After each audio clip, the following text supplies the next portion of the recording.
We are live, yes, we are live for Clash at the Castle. We are back with a watch along. I haven't done one of these in ages. I haven't done one of these in absolutely ages because I'm getting too old. I can't stay up too late to do the watch-alongs now, especially with everything that's going on. But we can do it today because this show's at a reasonable time for me today over here in the UK, because this is the first stadium show in the United Kingdom in 30 years. Yes, the last one being SummerSlam 1992 in Wembley Stadium. Today is Clash at the Castle Day from the Principality Stadium in Cardiff, Wales. We've got a big stacked card that gets underway in just under 30 minutes. We've got possibly a pre-show match as well. That's why we're starting a little bit early. So what we're going to do in the 30 minutes before before the show goes live, we're going to be talking about some predictions, some previews, some theories, and also we're going to be talking about as well, as I mentioned, that show that is scheduled possibly for the Kickoff show. I believe it's going to be a six-man tag involving Madcap Moss and the Street Profits again. That might happen, that might not happen, time depending by all accounts, but we'll have to wait and see. But be sure to smash a like on the like button, be sure to subscribe, bottom right-hand corner. I'm really excited for this one today, obviously, as a fan, as someone that lives in the UK, as someone that has been a fan of pro wrestling, WWE, since I was a little kid. So, you know, just knowing that we've got a stadium show, a proper pay-per-view, and possibly some really historic stuff happening tonight, or today, wherever you are, or this morning, whatever you are around the world. It's very exciting. It really is. Now, let's get into the matches first, and then we'll get into some predictions, and we'll get into some theories, some previews, all that kind of stuff. So let's start off talking about the six-woman tag team match. That is the match by all accounts, and it must be stressed, actually. These are the matches that are rumored to be opening. This is the actual rumored match order for the show. So the match that is rumoured to open the show is the six-woman tag team match. You can see it on the screen right there. It's Raw Women's Champion Bianca Belair teaming up with Asuka and Alexa Bliss to take on the team of Bayley, Dakota Kai, and Io Sky. Now, as far as a prediction or a preview for this one, it must be said that the thing is with Clash at the Castle, and this is probably going to already be a bit of a recurring theme here, is that the card itself, there are matches on this card that I do think are good. I do think there are good, solid matches on this card, but there are some where it's quite surprising. I thought, considering it was a UK show, stadium show, sell-out, big event, I did think we were going to maybe see like more title matches or more, again, like bigger events, if you know, bigger matches, if you know what I mean. Like, for instance, this one, they could have easily done Bianca Belair versus Bayley, in my opinion, for this match, but they didn't. They've decided to go in a different direction and have the two, one faction facing off against another team, and I guess they're building towards that eventual Bianca Belair versus Bayley match. When that will happen, I don't know, honestly. What's the next pay-per-view after this? I'm not sure. Is it September? So do they hold it out to Survivor Series, which would be in November? The next pay-per-view, I believe, is Extreme Rules. Do they wait until Extreme Rules to do the match? I'm not sure. I'm not sure which direction they necessarily go with that one. But in terms of a prediction for this one, I believe that possibly the reason that they've done a six-person tag team match for this show is because they're going to have Bayley's team get the victory. Now, is Bayley going to pin Bianca Belair? Possibly. I'm not a fan of it. I'm not a fan of champions getting pinned, and that's how you've earned a title shot or anything like that. Bayley will face Bianca Belair for the Raw Women's Championship at some point. She's the biggest heel female star on the brand right now. So I think that Team Bayley gets the victory. I would assume Bayley gets the pinfall victory. Over whom, though? I mean, Alexa Bliss, if anything, to be honest, but Alexa Bliss, I mean, how cold does Alexa Bliss's character feel at this point? You know, this was someone that, you know, the whole Fiendess thing, look, I wasn't a fan of it. She sold a ton of merchandise doing it. She made WWE a lot of money. Again, wasn't a fan of it. But even prior to that, you know, the Goddess, you feel like she really did peak around 2017, 2018. She was super over. She was red hot. She was a character. You know, she wasn't the best worker, but she certainly was a character wrestler. And now, because of the mismanagement of the Fiendess and all that kind of stuff, and when she was still doing that gimmick, even though Bray Wyatt wasn't with the company anymore, and just all of that mess, and then being away, and then having the vignettes of her being in therapy, and then coming back still with the Lily doll, but still not being now the Fiendess, all of that kind of stuff. It was just a massive mess. And because of that massive mess, she's now got to the point where she is now, where we don't really know what her character is. She's just kind of Alexa Bliss. She's just there. It's almost felt like the character and even maybe her in-ring work has regressed somewhat because there isn't the character to sort of accommodate it as well. So one person I could see take the pinfall actually would be Alexa Bliss in this match. Maybe Bayley pins her, and maybe it is something to sort of plant seeds for Alexa Bliss to eventually turn heel and do something else.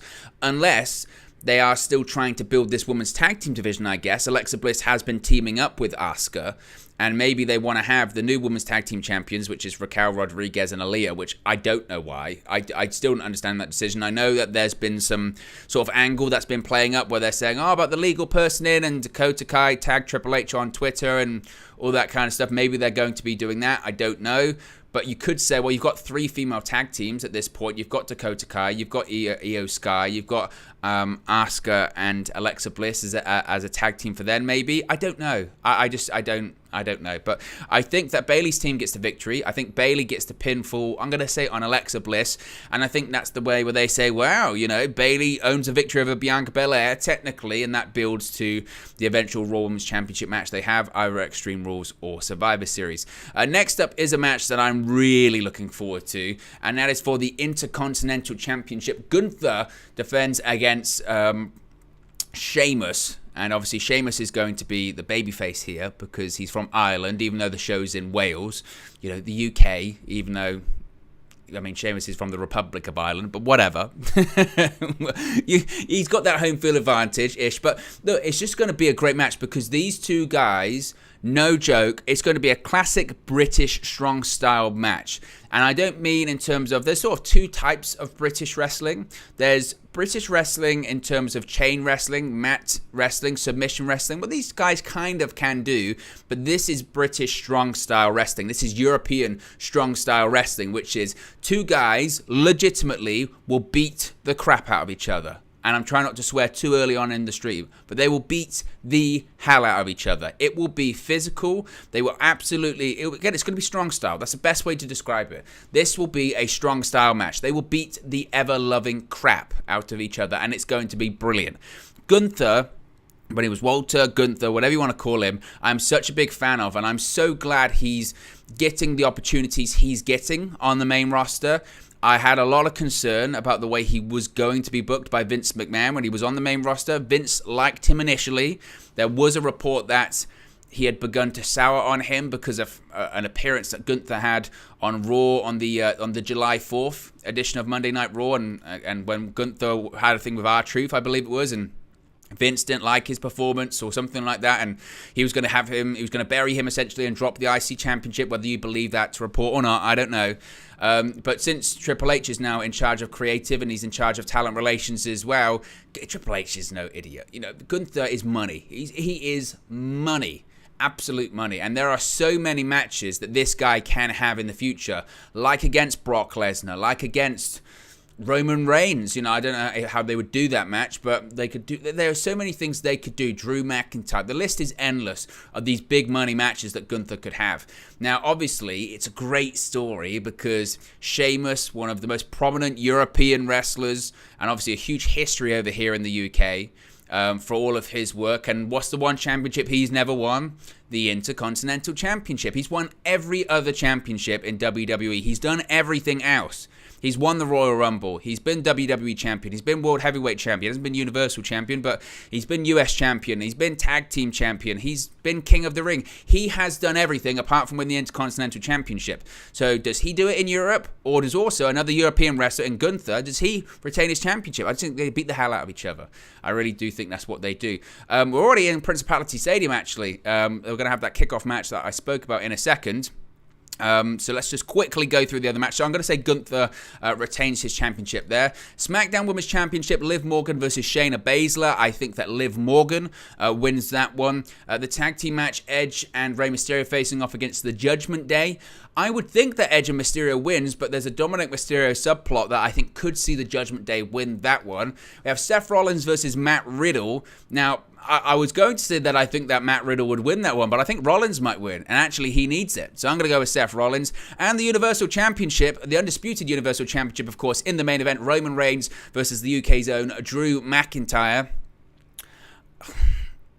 I think Roman leaves with a championship. I can see a situation where Drew McIntyre also leaves with a championship. That's what I'll say with that one. That's my prediction, is that come the end of tonight, the championships will be split. That is what I'm saying with that one. But we have a match currently in the ring right now. So let me get my sound back. There you go. Here come the Street Profits, who are going to be teaming with Madcap Moss. There come the Street Profits. In blue this time.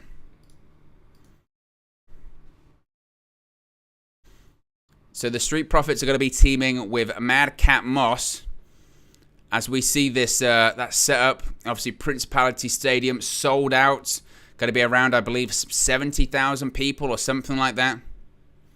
It's going to be a heck of it. It's just historic, isn't it? It really is historic. 60,000 they're saying. Obviously, it's still bright daytime out here at the moment in the UK. We've got a long ramp. I hope eventually they change Moss's name back. Madcap Moss is such a Vince McMahonism. Just change it back to Riddick Moss. I mean, I think he's a good worker. He's got a great look, obviously, as well. It must be said about the set for Clash at the Castle as well. It's a big long ramp, LED ramp. I think they've got some kind of like castle structure going on. But it must be said, the crowd's red hot, as you would expect. Look at those shots. And smart, they've got the roof shut. It is still the UK. I know the weather's actually been pretty good recently here. We've basically had a drought. It's barely rained at all this summer. But it's still the UK. You never know. And their opponents are going to be the Alpha Academy. Out comes Gable and Otis. Yeah, there's not much of a set, it must be said, for this Clash at the Castle. Basically, the set is just a giant ramp. Just a giant ramp. Does it really matter? I suppose not really. It doesn't totally matter. They've got this kind of castle gimmick hanging above the ring, sort of. That's kind of the look they're going for here. Michael Spike says, do you think Austin Theory cashes in tonight? I do. I think Austin Theory cashes in the main event, turns it into a triple threat match, and Drew McIntyre pins him. And then it's announced that actually, because Austin Theory is a Raw superstar, he could only cash in for the WWE Championship. Therefore, Drew McIntyre is the WWE Champion, and Roman Reigns is the Universal Champion. That's what I believe. That's the direction I think it's going to be going. Speaking of Theory, he is the tag team partner of Alpha Academy. Out comes Austin Theory. Is he still Theory at this point, or is he Austin Theory again? Oh, there you go. He's been announced as Austin Theory. So officially, he's Austin Theory again. People are starting to get their first names back. Matt Riddle, or Riddle is now Matt Riddle. Theory is now Austin Theory. Ciampa, I believe, is still Ciampa. But I think eventually, he's going to get the Tommaso back. Tommaso Ciampa too. But be sure to smash the like on the like button. Be sure to subscribe, bottom right-hand corner.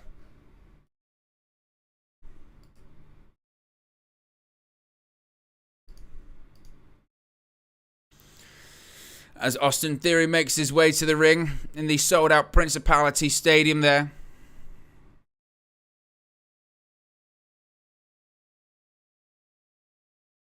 I was going to say, because I know he's from Atlanta, Georgia, which is the whole A-Town down and all that kind of stuff. But the whole double meaning of it is that he was called, he's from Atlanta, but he's also Austin Theory. So the fact that he would just be called Theory was kind of a bit of a different one. But he's officially Austin Theory once again. Todd says, did you try to go to the show? Obviously, I would have wanted to, but obviously work commitments meant I couldn't, basically. I had to... I have other commitments, Todd. So instead, I'm with you guys watching it. I wish I could be there, obviously. Maybe next time. But there you go. We're underway. Crowd with a pop for you're desperate for pro wrestling in a country or in a city when just the bell ringing gets a pop. The bell rings. Yes, come on. But we are underway as Gable is with Angelo Dawkins to start things off. Nice arm drag by Gable, another arm drag by Dawkins. Shades of Ricky the Dragon Steamboat. That's what they would always say. What's Montez Ford doing? Montez Ford was celebrating on the ring apron. I thought he was having a seizure. Jeez. And a beautiful drop kick. And then a kip up by Montez Ford. I'll tell you what, he's money, isn't he? Montez Ford is absolute money.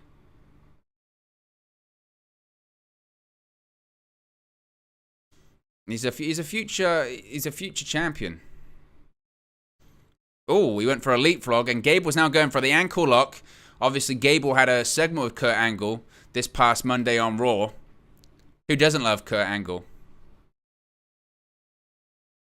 Oh, drop kick by Montez Ford there. Irish whip. Floats over. They got to sort out Michael Cole's mic. The distortion is crazy. Chris Day says, if I can get my screen up, yo, how are you watching the kickoff, bro? Can't see it on BT. Wow, you'll be able to watch the kickoff show, I believe, on YouTube, on social media, or if you're watching it through the WWE network, which I am, I'm not watching it on BT, I'm watching it through the network, you can have the kickoff show on there as well. So there's several different options there, Chris, to watch it. And appreciate you joining us this afternoon / evening / morning, wherever you are. Austin Theory in the ring with Montez Ford. Knee to the back of the neck as Ford is over the... Ford just not really selling at all. It must be said. His throat was over the middle rope, but he was just looking into the crowd, basically saying, there's a lot of people. There's a lot of people in this crowd. Man. Now Otis in the ring.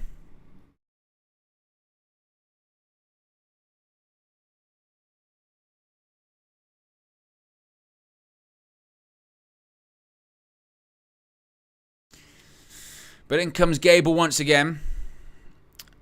I remember I can get your chats up on the screen as well, so make sure to get involved with the chats. Let me move you up a little bit there so you don't get over. There you go. Well, we do want you to get over, brother. Harry says, I would love Montez to break off and become a future champion, but I don't want Angelo to become another Marty Jannetty. That is kind of the concern, isn't it, Harry? That, make no mistake. Obviously, make no mistake, Montez Ford is a star. He's a future WWE Universal Champion. He's got charisma. He's got everything. But you do worry what would happen to Angelo Dawkins. Oh, double DDT to Gable and Theory by Montez Ford there. Man, look at that stadium. Look at it. There's one thing that WWE knows how to do. That is a stadium show. They know how to do it. And in comes Madcap Moss. They do need to fix Michael Cole's mic. It's quite jarring. Oh, Moss is just flying over everyone. Look at him. Hits the ropes. Slow down, Madcap. Slow down. Oh, shoulder tackle to Theory. Hits the ropes. Shoulder tackle to Gable. Man, he's fast. That is scary guy, man. He is jacked and fast. Oh, corner spear by Moss. Oh. They need to just actually, in general, sort out the mics of all the commentators. Leapfrog by Dawkins. Beautiful reverse elbow. Oh, spinning splash in the corner and an enziguri kick by Dawkins. Oh, beautiful. Jumping, twisting. I tell you what, they have to fix the commentators' mics because that is going to really annoy me.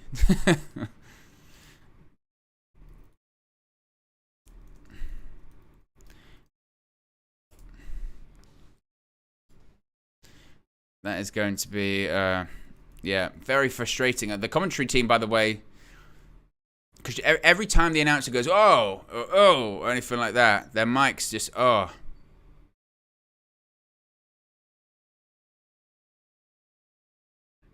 Yeah.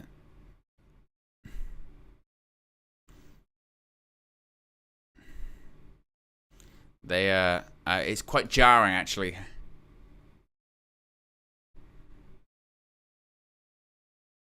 But it's Otis and Madcap in the ring. Oh, shoulder block. Oh, is he gonna? Oh, he managed to. What was that? he went to body slam. He went to body slam Otis, and as he's falling backwards, he turned it into a fallaway slam. Oh, bit of a botch. Bit of a botch there. Todd says turn on the limiter. Yeah. Harry says they do. They sound. The mics are just peaking really crazy, aren't they? It's every time it's a big moment, it gets animated. It's every time they go whoa, oh, whoa. It's like whoa, like that. It's very jarring. What's Montez Ford thinking? He's gonna go for a dive. Be careful. Oh my god, it turned into a neck breaker. What the hell was that? That's the wildest thing I've ever seen. He turned like a front flip over the top rope into a neck breaker. That is insane. How did he do that? It was a blockbuster over the top rope. Insane. Ford, frog splash with the... Oh, my goodness. 2, 3. The Street Profits get the win. What a match. That's a kickoff match. That's like kick off the show. Oh, an over the top rope blockbuster. That is insane. Oh, my God. Montez Ford is a madman. Oh. That was wild.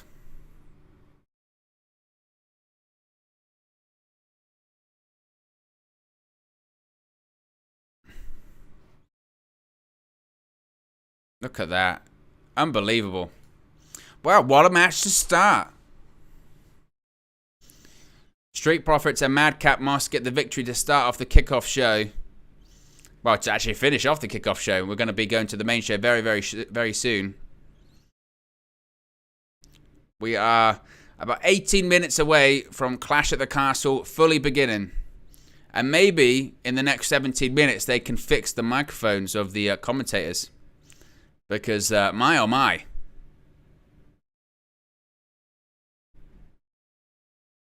But there you go. How did everyone feel about that? That was a fun match. That was a fun match. Again, there's only like 6 matches on this show as well.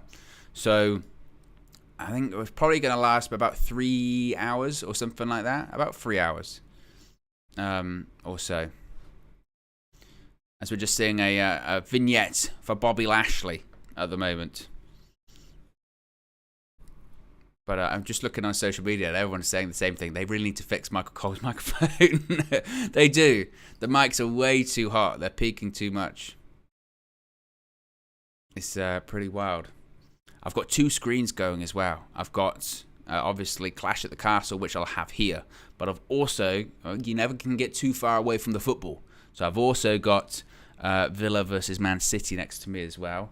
I've got my United View mug. You haven't seen that before. This was made for us. Myself, Flex, and KG got one at the 100k party, which is insane. Amazing. I love it. So be sure to smash a like on the like button. Be sure to subscribe, bottom right hand corner, as we're in for a long one. And actually, again, it is so refreshing.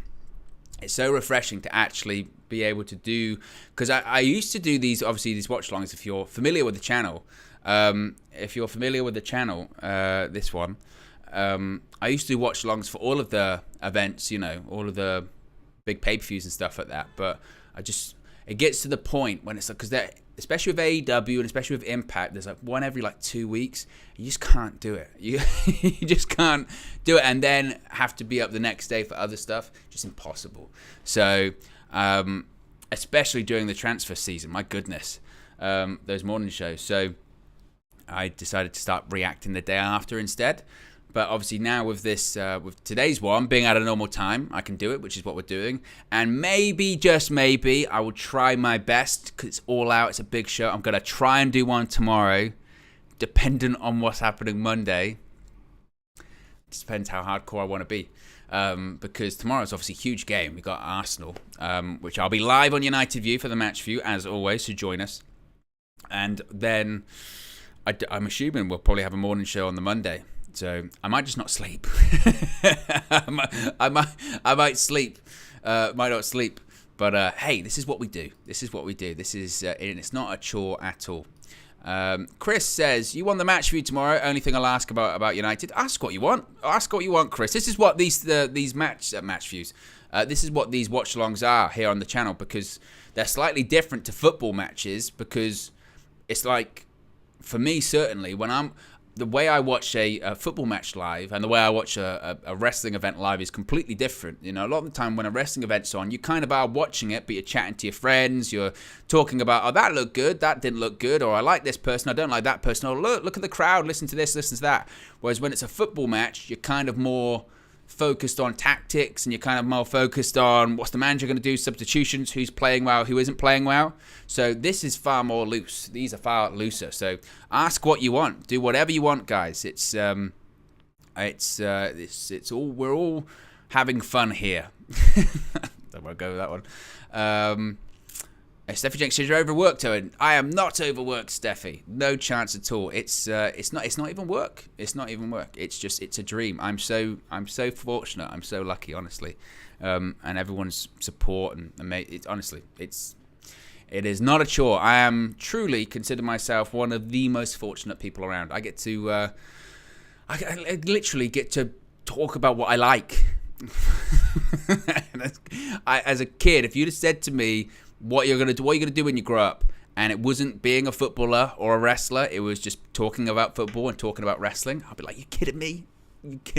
That's crazy. I'm so lucky. I really am. Harry Millwood says, I can never follow wrestling and football as a job. Too much content. Hey, this is the dream. Michael says, Owen, are you a fan of American football? If so, who's your favorite team? I am a fan of American football. I really am. I'm a fan of the New York Giants. That's how you know I have to be a real fan, because they're rubbish. They're terrible. As to why I picked them, I started getting into American football when I was about 15, 16. And I'm just a fan of New York in general. So I think at the time, and this is kind of glory supporting, I guess, at the time, I think the Giants were in the Super Bowl around that time. It was the time of like Eli Manning and stuff like that. So I like New York. I thought I'm going to go with the Giants, and the Giants are rubbish. They're awful. But you pick your team, you stick with it. My dad's also a big American football fan. He's a fan of the Packers. So that's always fun. And football season's starting very soon, isn't it? I love this time of the year. I've said before, I'm a fan of winter and I'm a fan of autumn. I am an autumn baby as well. It's my birthday in September. So I love the autumn. I love the sort of cold time of the year. I love the winter because it's just filled with sport and Christmas and just always stuff going on. Whereas I feel like the summer, there isn't actually a lot going on sometimes. Yes, you've got World Cups and stuff and European Championships and that, but like when there isn't one on, there's nothing happen. Nothing happens that much in the summer, like sport-wise. And if you like sport or you like whatever, it's always going off in the winter. So I like winter. I like autumn. So to answer your questions, yes, I'm a fan of the Giants as well. We're about 2 minutes away from the show going on the air, Clash at the Castle. So settle in. I love this mug. Honestly, it's wild. Look, you got, see that?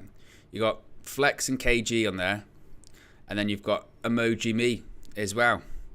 And I like it as well because whoever did it was very generous, because they've made me look incredibly thin. They've made me look incredibly thin.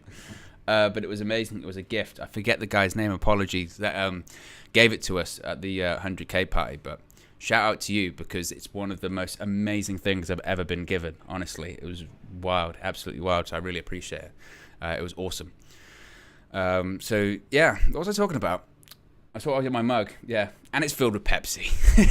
The diet's going strong. Starts tomorrow. Starts Monday. We're just seeing some shots of, I believe, it looks like it's just a van arriving. Who's in the van? I bet it's Roman Reigns. I bet it's the Bloodline. Who is it? Who is arriving? Who's it going to be? It is Roman Reigns. There he is. Oh, that's a heck of a vehicle, isn't it? Look at it. Ah. Oh. Roman Reigns arrives. That is one tricked out van as well. To be fair, he's got the money for it.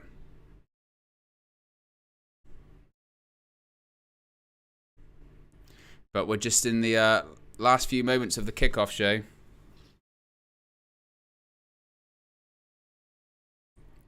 As anything with Pete Rosenberg on, jeez. I mean, you know what I mean? But we are mere seconds away from the show going live on the air. Harry says, what's going on with TV14? Seems to have gone quiet recently. I think USA Network won it, but I don't know whether or not they're going to actually go for it. We're just getting the warning signal on the screen. Unauthorized interception or receipt is prohibited. That's when you know it's going to be good. As we get the then and now and forever Clash at the Castle. The intro is playing. John Cena with the signature. Ric Flair's back in it, of course. Now. It's going to be forever. Yes. Are we going to get it together? I bet we will. Put money on it. Together. Come on. I'm fired up. I'm excited. It's a big weekend. Weekend of football, weekend of wrestling. Look at that. Wales. I tell you what as well. It is Wales in terms of a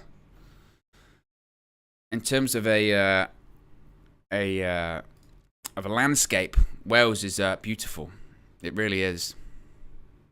A lot of history there as well, obviously. Castles. Steffi Jenks says, first time my stream is ahead of yours. I'm going to be quiet. Hey, it's a difficult thing, isn't it, with these watch-alongs? People can be ahead of each other. You know what, Steffi, as well? I'm gonna make... Steffi's going to become a mod. There she is.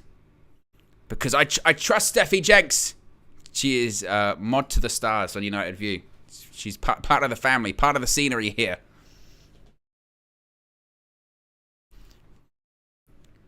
We're just seeing Seth Rollins on the screen right now. Do you see what Seth Rollins was saying about Riddle as well? Seth Rollins did an interview with Ariel Helwani on BT. Ariel Helwani doing some mad interviews as well. Recently did one with Triple H, did one with Rollins, and some of the stuff he was saying about Riddle, because of course Rollins and Riddle legitimately have real life beef. When Riddle was married, his ex-wife basically body shamed a lot of the female talent, saying that they were like out of shape or fat or whatever. And one of the people she body shamed was Becky Lynch, of course, wife of Seth Rollins. So Seth Rollins, who I believe was Universal Champion at the time, was like, I am not working with you ever, because Riddle was in NXT at the time. Screw you, you suck, blah, blah, blah. Of course, eventually they are working with each other, but I think the feeling kind of was also from Rollins is like, I'm being professional, but I don't like him. And basically he said in the interview, this wasn't an in-character interview by Seth Rollins. It was very real. He went, I don't like him. He's like, I've got a problem with his attitude. I think he's got issues in his head.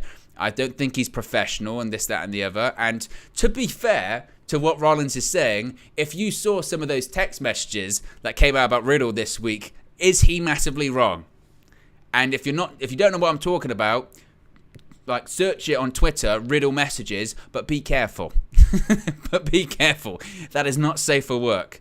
Oh, crazy. Crazy stuff. But it's going to be a great match. Can't doubt that Riddle's a great worker. Riddle versus Rollins tonight's going to be awesome. There are a couple matches that could absolutely steal the show here this evening. You know, Gunther versus Sheamus. Really excited for that. Der Ring General. Austrian, you know. Obviously the Rollins-Riddle match and then that main event, which I think everyone is here for, is that main event. But let's go. I'm fired up. I'm excited. There we go. We're live on the air. Inside the stadium. Are we going to have any pyro? Probably not. The stadium doesn't need to be set up for pyro, to be honest. But it's been 30 years since a live stadium show, and even SummerSlam wasn't actually live. It aired on tape delay, didn't it? But they're in Wales, Cardiff, Wales.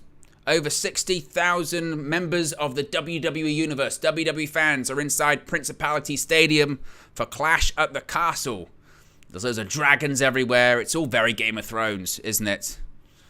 And there we go. We're going to kick off with the 6-woman tag team match. As we spoke about before, out comes first the Raw Women's Champion, Bianca Belair. Here she comes. Michael Spikes says, Owen, what do you make of Liv Morgan as champion? Is she any good in your opinion? She's been booked weirdly. I think she's been booked better since Triple H got the book and is in charge of creative. I do think she's been booked better. But look, if she wins tonight, which I think she will, she'd have beaten Ronda Rousey twice and Shayna Baszler. That's how you get credibility.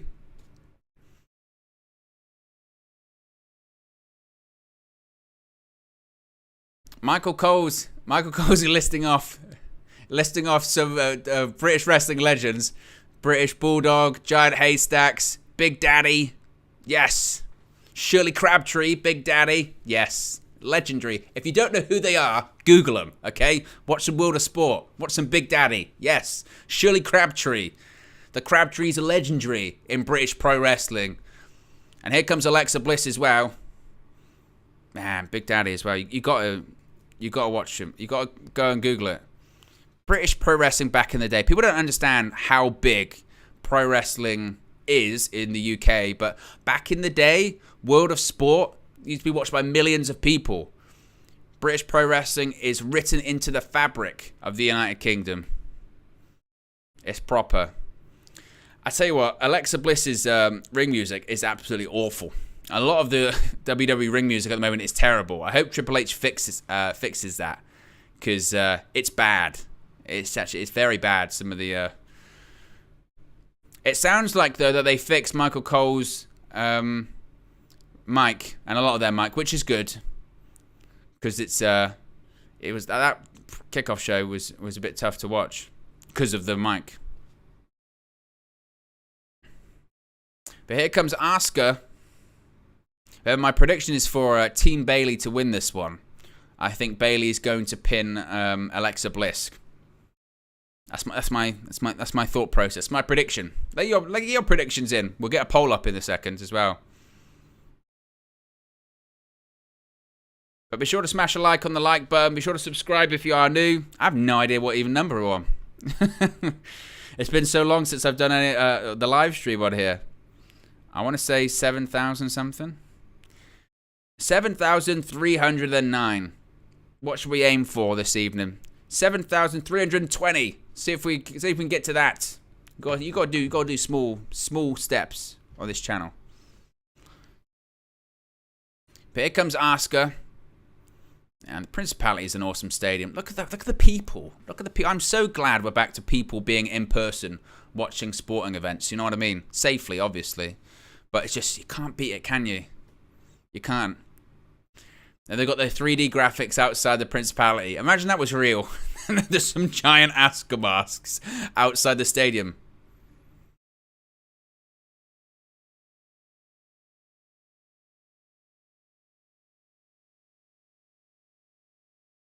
Here comes Bayley and her team, Damage Control.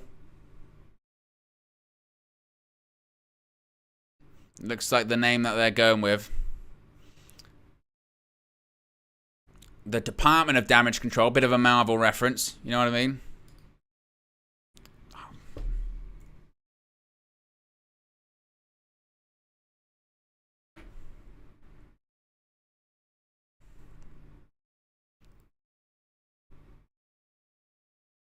They weren't referred to as Damage Control, but they're coming out now.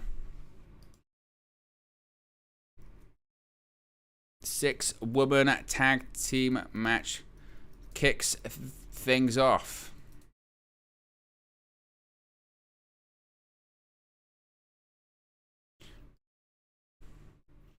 They're just showing clips of when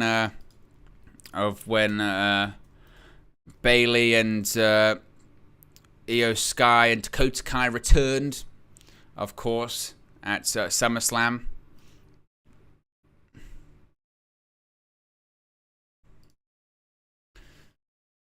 Of course, that was in Nashville.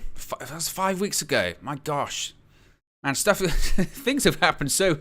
That just shows how quickly you lose track of time. I swore that was yesterday. It was July, actually, wasn't it? Goodness, man, time moving so quickly. Goes by in an instant. But it's Damage Control versus Belair, Asuka, and Bliss. What predictions are you guys thinking? Let me get a poll up. Who wins this match? Belair, Bliss, and Asuka. Bayley, Dakota, and Io. There you go. Poll is in the chat. You can make your pick. Who's going to win the match? And listen to the crowd. The crowd is cheering for Bayley. They're singing the hey, hey, Bayley. Ooh. And she's trying to get some heat. It ain't working. They love you, Bayley. They love you. We all do. Listen to it. Bayley is over. This is the problem as well with the UK. The issue is with the UK is that, like, it's, you know, they would say, oh, New York, it's a heel town, or Philadelphia, it's a heel town, or Chicago, it's a heel town, or it's a smart audience. The UK, it's a heel country. It's a smart country. We love the heels. We love the heels. We love anyone that's, you know, smart or like a decent worker. That's what we love. Referees have names as well. Sean Bennett. Good luck, says Michael Cole, because we've got all 6 females in the ring. They're all brawling. And it's Bianca and Bayley going to be starting things off. Let's go. Belair, hip toss to Bayley. Lands on her back. Drop kick there as well. And a kip up by Belair. Bianca Belair is just an unbelievable athlete. This is the thing. She is an unbelievable athlete. Connect Real. Big up Connect Real. Appreciate all the support. Member of the UV community as well. A Reckless delegate, I believe, too. Appreciate all the support, my friend. So it's not showing here in South Africa. What? You gotta find a way. Log on to the network or something. I think they still do free trials, don't they? Harry says UK chants are unrivaled. That is true. Jesus says it's 10 p.m. here in Pakistan. Wow. Man, every time people, oh, we got a spot here. All 6 females are in the ring at the same time. We've got a triple suplex. Wow. Bliss, Belair, and Asuka have just suplexed Io Sky, Bayley, and Dakota at the same time.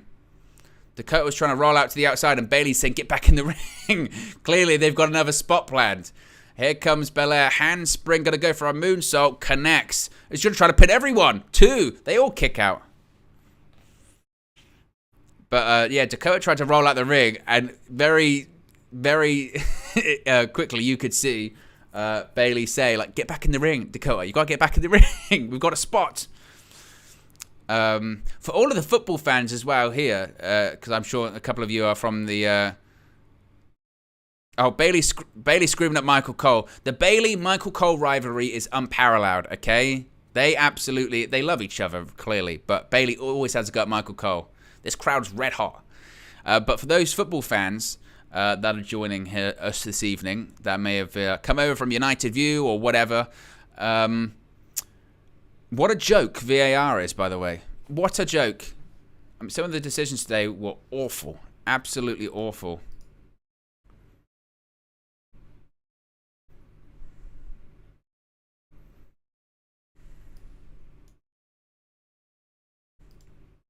Michael Cole talking about Japanese wrestling. You love to see it.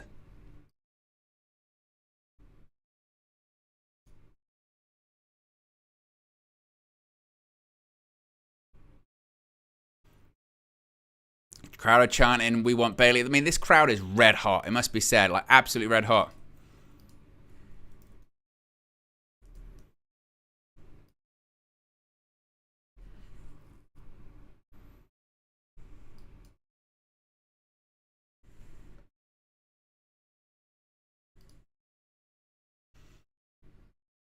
Bliss with knees to the gut. Goes for a cover. Oof. Kick out by Io Sky. Steffi Jenks says, I was live watching with West Ham Fan TV. Disappointing. I bet. Oh no, Nicky would have been at the game, wouldn't he? They'll be furious. It was an absolute joke. Absolute joke. Connect says VAR was trash today. Honestly, it really was. It was. Some of those decisions, like thing is, they overturned. This was the annoying thing. They overturned the goal for West Ham. They did nothing about the Virgil van Dijk thing. Like, what a joke, honestly. What an absolute joke. As Dakota Kai stamps Bliss in the corner. The commentary say that Alexa Bliss was the first SmackDown Women's Champion. Because she won. It was Becky Lynch. Jesus says, any chances for Wyatt? Hey, look, you never know. I mean, it's difficult because they're in the UK. It's difficult to kind of fly into the UK without getting noticed. But you might. You never know. Asuka with a bulldog on Bayley. Number one trend in the United States is WWE Castle. Of course. It's a big event.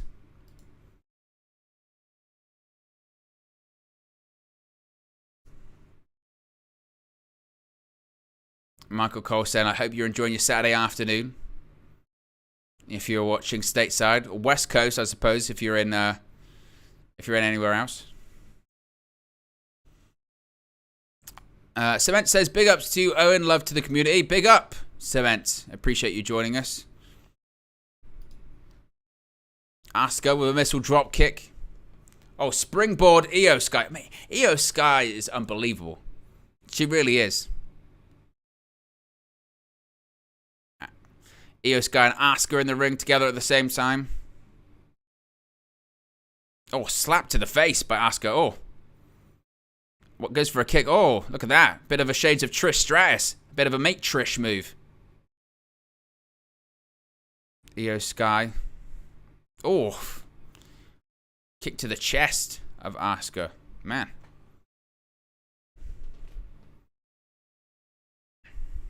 Michael says, could we see Tegan Knox State? From Wales, obviously. Probably unlikely.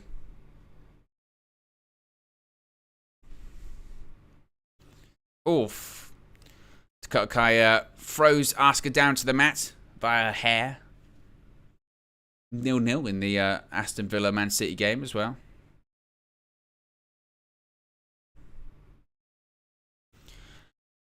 Connect Grill says, Owen, my WWE is ahead of yours. I mean, this is the problem. We can't really do much about it, can we, unfortunately? Probably it's because everyone streams probably at different times. And on top of that, then you're probably seeing a bit... YouTube's always behind anyway. So there's not too much we can do. Bayley tags in and immediately tags out. That's how you get heat, Bayley. That's how you do it. Io, knees to the face by Io Sky. I tell you what, this is why Bayley's so good. Is because if you're super over with the crowd, what do? What do? You just don't wrestle. You don't work. Every time you tag into the ring, you just tag out. No, I'm not doing it. I'm not wrestling. Bayley telling her to tag and jump down around.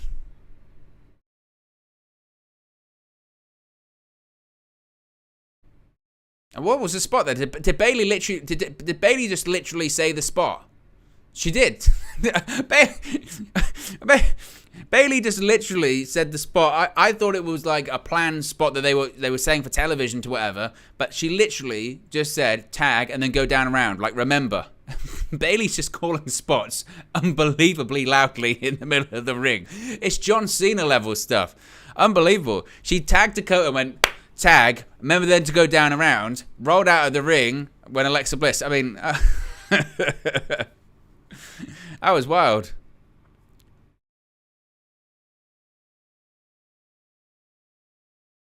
Suplex by Dakota Kai. Floats over, goes for a cover.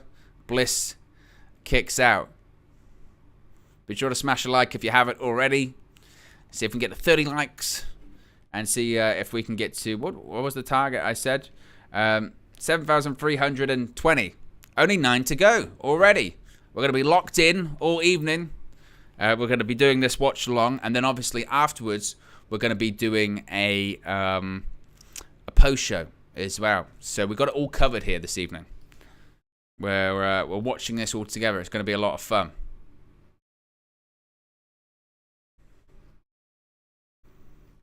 And obviously, big day tomorrow on United View. Live, we have the match view.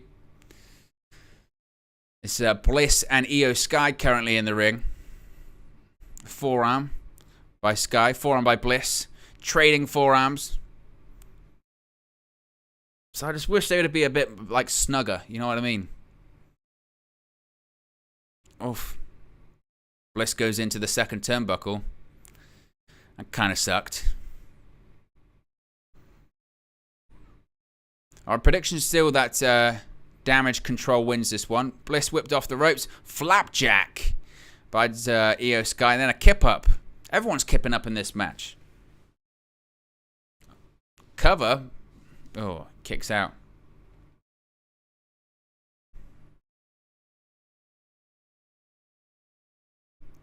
Bayley mocking Bianca Belair as well.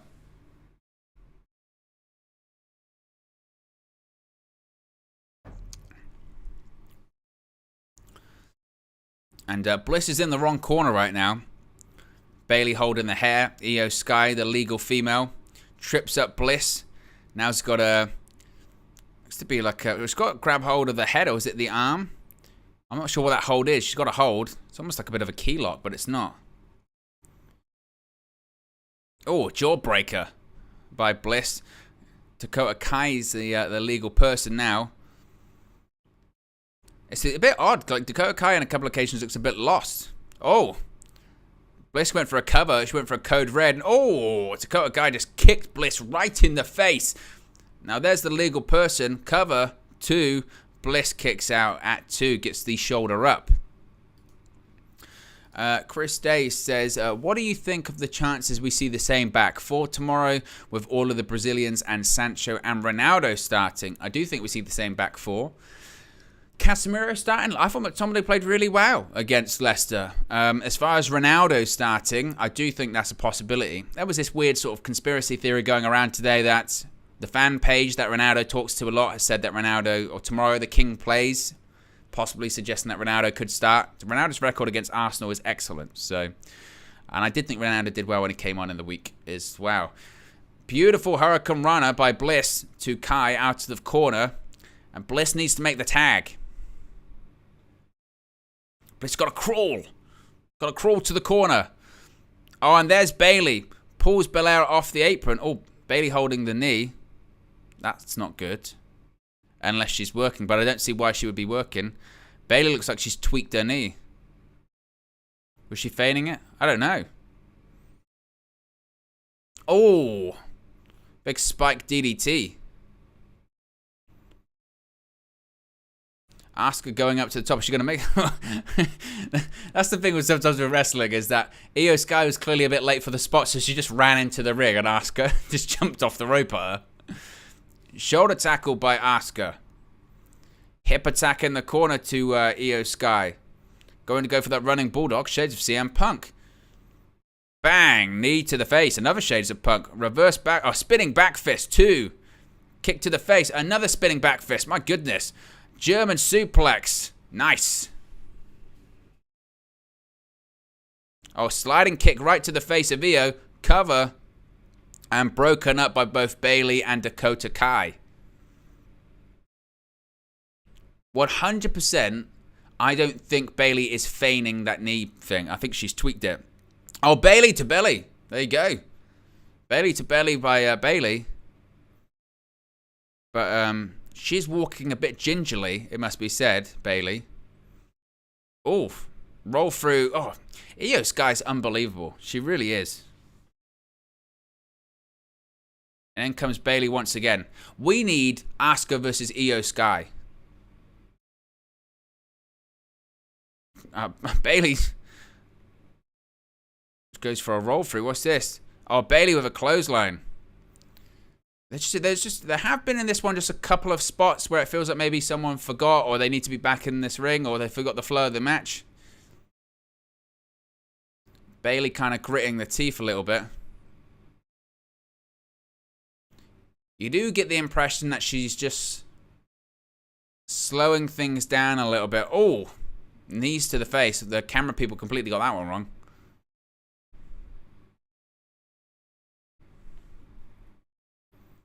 And in comes Bianca Belair. Bianca Belair comes in. Hot tag clothesline by Belair. And a drop kick. A kick up. Oh, she's been kicking up all match. Attacks in the corner. Shoulders to the gut. Irish whip. Belair floats over. Beautiful backflip. Spine buster. Standing moonsault. Hooks the near leg. And Bayley kicks out.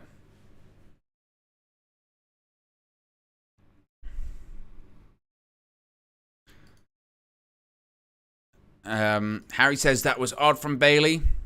Michael says, with the rumoured call-up to the main roster, could there be any cuts? I think we're getting the opposite of cuts at the moment. We're getting lots of people returning. Bianca Belair, shoulder to the gut of Bayley. Puts Bayley up on the top rope. The officials are counting. Oh, the legal person is actually Dakota. And Belair is now going to throw Dakota through the middle rope into Io Sky. They're both out of the ring. Belair's just cleaning house. Bayley's on the top rope. Bayley, what's she doing here? She's grabbing the braid. It wouldn't be a Bianca Belair match without someone grabbing the braid. Now, what's this? Bliss and Asuka are basing off Belair's back. Oh, and a superplex to Bayley. And Bayley wants to get holding her leg. They did the superplex to Bayley. She went down immediately, held her knee.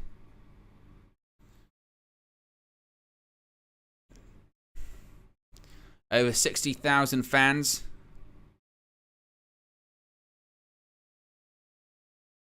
Referee checks on Bayley. She's fine.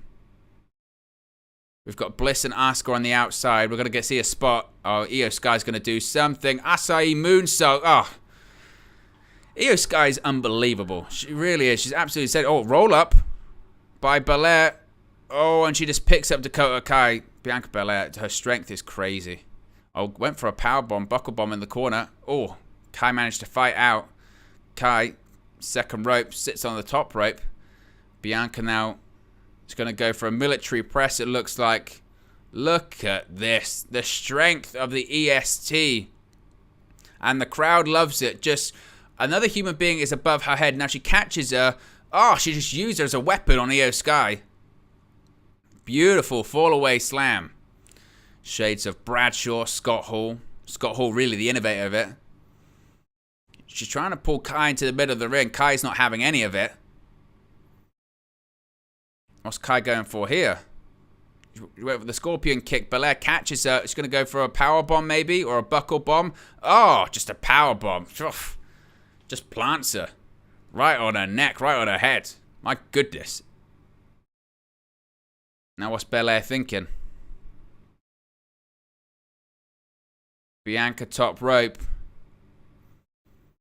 Gonna go for something. Oh, went for whatever. She rolls through as she hits the canvas. Oh, scorpion kick. It's a thing of beauty, isn't it? The scorpion kick by Dakota Kai.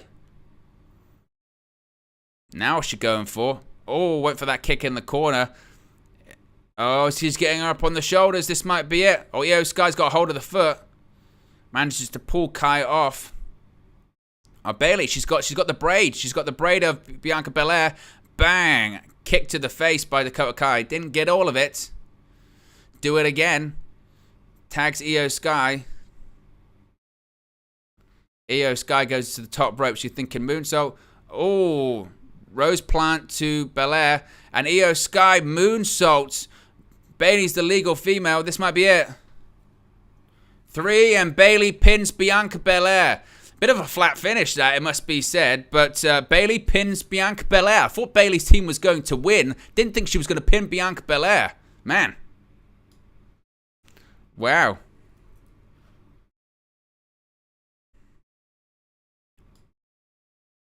But there you go. Bayley gets the victory. Just pinned Bianca Belair. Wow. But basically everyone hit their finisher. That's the way they've protected Bayley there. You've got Bianca Belair was going for KOD on Dakota Kai. Kai gets the kick to the face. Io Sky hits the moonsault. Well, it's the rose plant into the moonsault, must be said. But Bayley's the legal female, so she pins the Raw Women's Champion. How do we all feel about that? It was a flat finish. And the reason I think it was a flat finish is everyone kind of just felt a little bit out of position for it. You know, Dakota Kai made the tag, and then she had to come back in. The kick wasn't very good. Then Io Sky was waiting at the top. Rose plant hit. It's like the crowd didn't realize that was going to be the finish, I think, if that makes sense. Nevertheless, Bayley gets the victory. Solid start to open the night, as Harry says. There you go. Solid start. Steffi says, yeah, it was flat after all that. I agree. It did feel like the crowd went, oh, she lost. But there you go. That's the opening match of the show. What do we all feel about that one?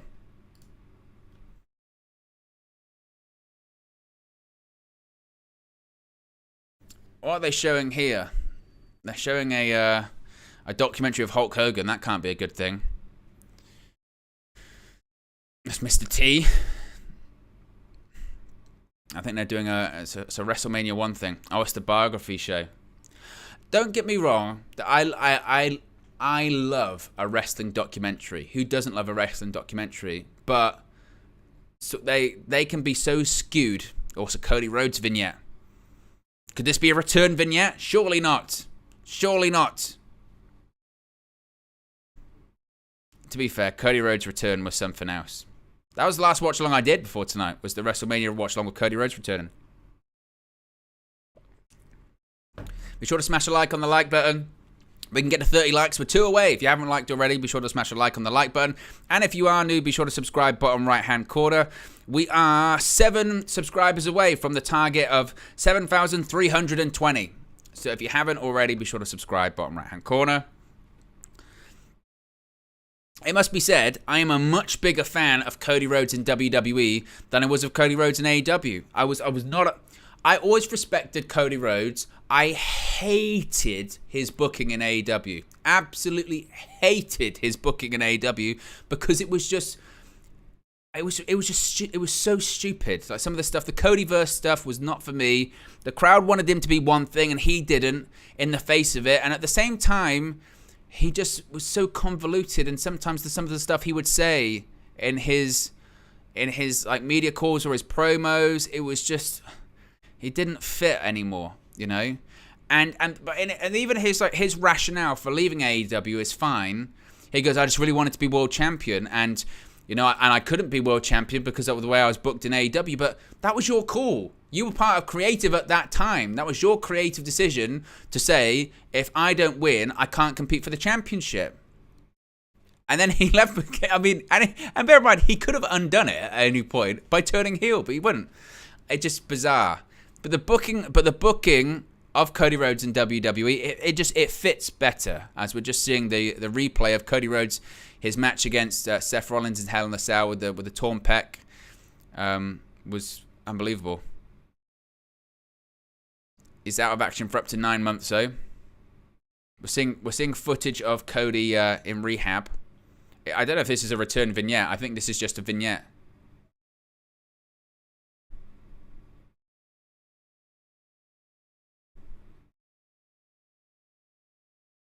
I think it's just a Cody vignette. I don't think it's a full-on thing. It's not. There you go. Chris Day says, do you listen to the Cornette podcast? Not really. I maybe see the occasional clip, but I don't have time to listen to many podcasts at the moment, to be honest. JG says something Cody Rhodes. Kawir says Roman will win the battle. Connect Reel is bouncing. Appreciate you joining us. Oh, well, there he is. There's Tyson Fury. Tyson Fury backstage with Drew McIntyre. There you go, shaking hands. They're not going to have the match, but he's backstage. The Gypsy King. He's ringside as well. There's Tyson Fury. Tyson Fury. It looks in pretty good shape for Fury outside of camp as well. Tyson Fury is ringside. And he got a big pop as well. This is the point. This is what I always say about Tyson Fury. And I know some people in the United States go, oh, I don't really know who he is that much, or this, that, and the other. You have to understand, he is a big star over here in the UK. Like, a legit big star. As we're just seeing replays of SummerSlam 1992, Wembley Stadium, Intercontinental Championship, British Bulldog versus Bret the Hitman Hart, one of the greatest pro wrestling matches of all time, one of the most iconic finishes of all time. Bret Hart, by all accounts, caused the entire match because Davey Boy was out of it for the majority of it. But look at it. Greatest match in the history of SummerSlam. Just, what a moment. Iconic. Man, I miss the British Bulldog so much.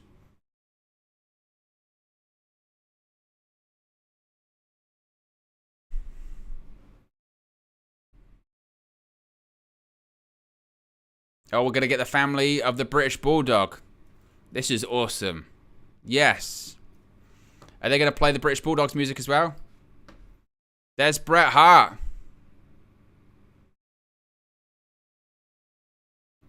Bret Hart's ringside for SummerSlam.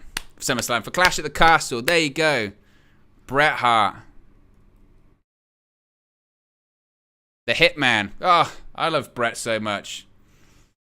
Bret the Hitman Hart. And here comes Sheamus. Intercontinental Championship time. This match could steal the show. These two are going to beat the ever-loving shit out of each other. And I can't wait.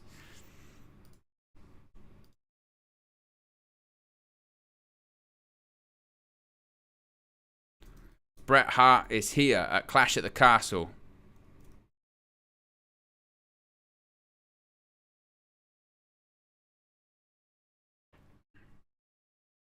Here comes Sheamus. Of course, he's flanked by Ridge Holland and Butch, Pete Dunne, whatever you want to call him.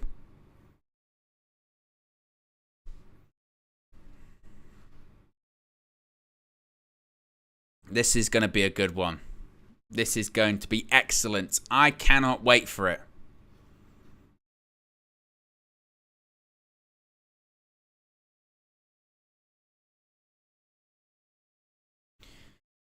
Can Sheamus do it tonight? Can he win the Grand Slam? It's the one championship he has not won in WWE. He's won the WWE Championship, the World Heavyweight Championship, the United States Championship, both sets of Tag Team Championships. He's won the King of the Ring, the Royal Rumble, but he's not won the Intercontinental Championship.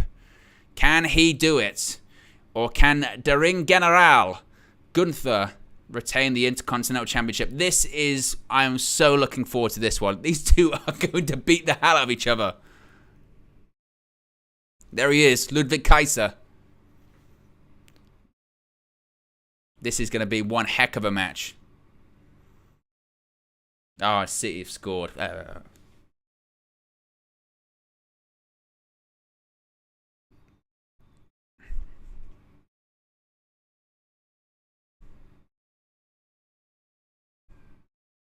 Oh, Giovanni Vinci is there. Imperium.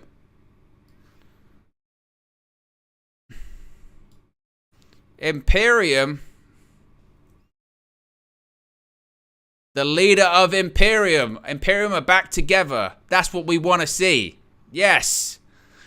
Are we getting full Imperium on the main roster? I hope we are. Let's go. Imperium are back. Come on. They're in General.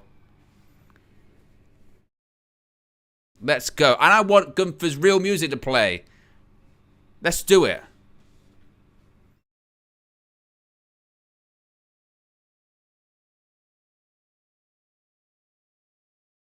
There they are. Imperium are back.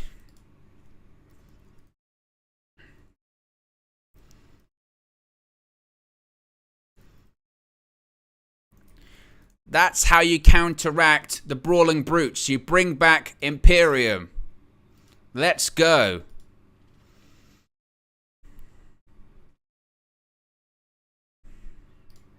Giovanni Vinci, Ludwig Kaiser.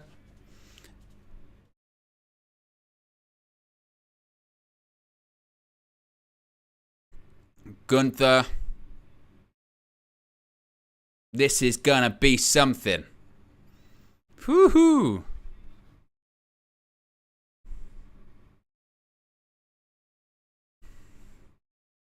I tell you what, I know there's like 60,000 people inside that stadium, but we're gonna hear some chops. We're gonna hear some chops. This is gonna be something else. These two are about to beat the hell out of each other.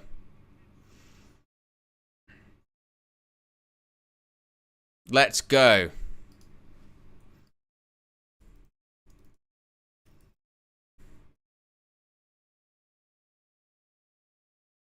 Oh, there we go. Ludwig Kaiser.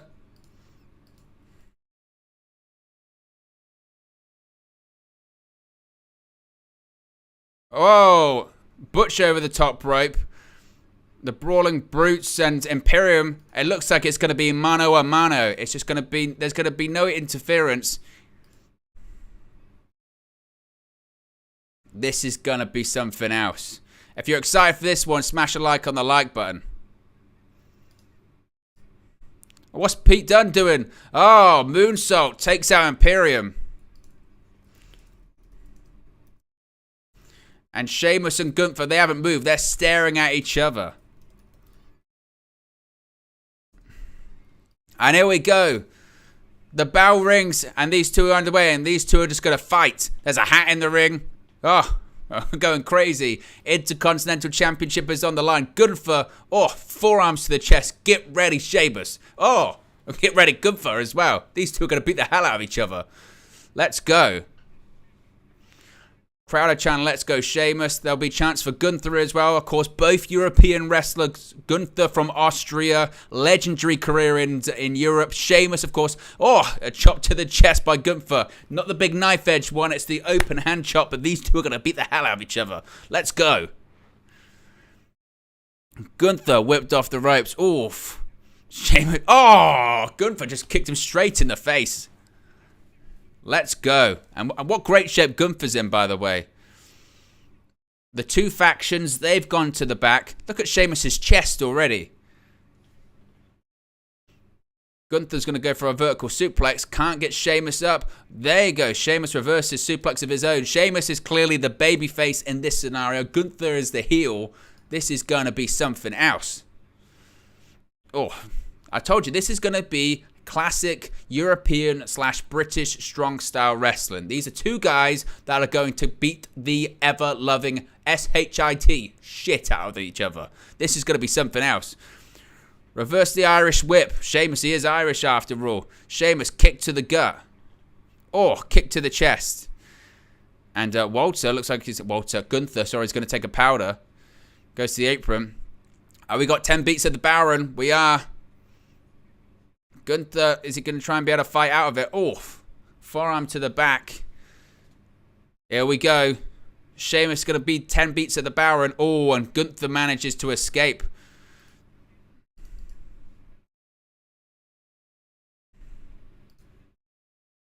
Gunther safe for now. Sheamus is going to throw Gunther. Oh, I tell you what, those steel ring steps didn't budge. Let's go. Look at that crowd's fired up. And so am I. This is the first time the Intercontinental's Championship has been defended on a pay-per-view since WrestleMania 37. That is 18 months ago, guys. How crazy that is. Crowd are chanting, let's go Sheamus. He's trying to wrap Gunther's arms around the ropes, get 10 beats of the Baron. Gunther trying to fight out. Is he able to do it? He is. Oh, big forearm to the head. Gonna go for another one. Block this time. Forearm by Sheamus. And another one. I hope these two get time. I want time. Oh. Open hand chop by Gunther. And another one. Oh. Sheamus' chest is going to be insane. Pie face. There you go by Sheamus. Gunther charges him in the corner. And a kick to the chest. Sheamus is trying to float over. There we go. Look at that. Those Character Warrior workouts working. Oh, my God. That chop by Gunther. He might broke his arm doing it. Oh, my goodness. Listen to this. Oh, God. He chopped Sheamus off the top rope, landed on the apron, falls to the outside. They're only going to get worse. Oh, my goodness. I love Gunther matches so much. Gunther, he moved the steel ring steps. I don't know what he's got planned. Fans are chanting, well, oh, on the outside, those chops. My goodness. I was going for it. Oh, he just slammed Sheamus onto the steps. Referee's discretion. Is he going to allow that? Of course. He's bending the rules, certainly. Champion's advantage. Some referees would call a disqualification for that. Not this referee. He's bending those rules, certainly. Official at a count of 7. Look at that crowd. 60,000.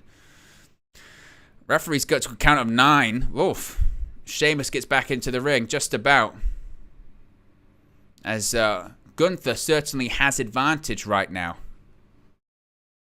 Man. This is one heck of a match. Oh, once again. Oh. Listen to these chops. Oh my goodness. Sheamus just crumbles to the floor. I don't blame him. Oh. Look at Sheamus's chest. Oh. Man. Oh, and a kick to the chest. Just for a little bit extra. There you go. I like, as a kick.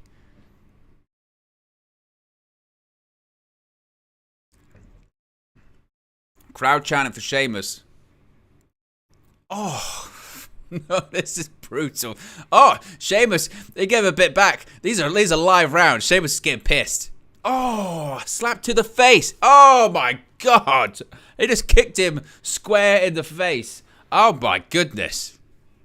God. Concussion City. My God. He's going to do it. Oh. Oh. These chops. Oh. It's like you lose an areola. Oh, my God. And forearms to the face. A chop to the face. Forearms. And again. Oh, my God. Oh. Look at this kick. He just nearly kicks Sheamus' head off. Bang. This is what I'm talking about. This is European, British, strong style wrestling. I.e., make it look real by beating the hell out of each other. Oh, my goodness. Wow. Oh, and another one. Look at that kick by Gunther. Wow. Oh, wow. I mean, I'm doing my best to give you commentary, guys, but honestly, the noises of these chops do not do it justice. There's some guy in the crowd with like a light-up jacket, which is distracting. But Gunther now looks like he's going for it. Sheamus is bleeding from the chest. And a Boston Crab, also known as the Walls of Jericho, or the Walls. But Sheamus, oh my goodness. This is what I was excited for. This is what I wanted this match to be. I wanted it to be two guys beating the hell out of each other. And a championship's on the line as well, it must be said. And that's the point. It's for championship. Gunther actually turns it into a crossface. Sheamus is trying to block it, seemingly. Oh, he's now spreading the fingers. It's now, looks like oh, good for you. Look at the perspiration go off Sheamus' back. Oh, and a chop to the back. Even I react to him because the thing is with chops, this is the thing with pro wrestling. It's like there are certain things which they just hurt. You can't fake it. A chop to the chest or a chop to the back hurts. You cannot fake it. You cannot fake it. Crowd chanting, let's go Sheamus. Look at Sheamus' body. Oh my God. Punch to the gut. Man. Gunther, oof. Oh, Sheamus, forearm. Oh, ducks under a forearm. What's Gunther going now? Oh, forearm small to the back of the kidneys. Trading shots. Bang, forearm to the back again. Sheamus, now overhand chop. Another one by Sheamus. What's Gunther going for here? Oh, he's trying to go for the eye there, I thought maybe. Gunther. Oh! Oh my God. That chop by Gunther. Oh, it knocked Sheamus to the floor. Whoa. Oh. Look at it. Look at this. Bang. Slow motion. It nearly caught Sheamus in the throat as well. Oh, and another one.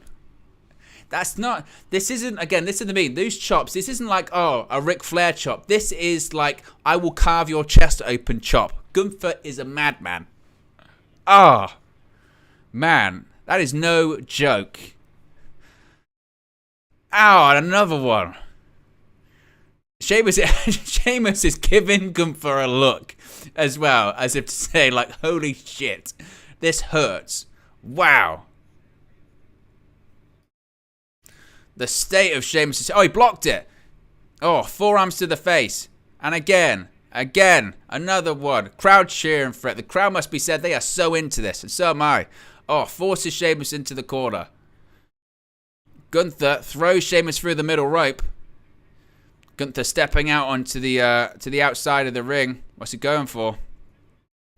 Body slam on the outside of the ring, right in front of the announcers.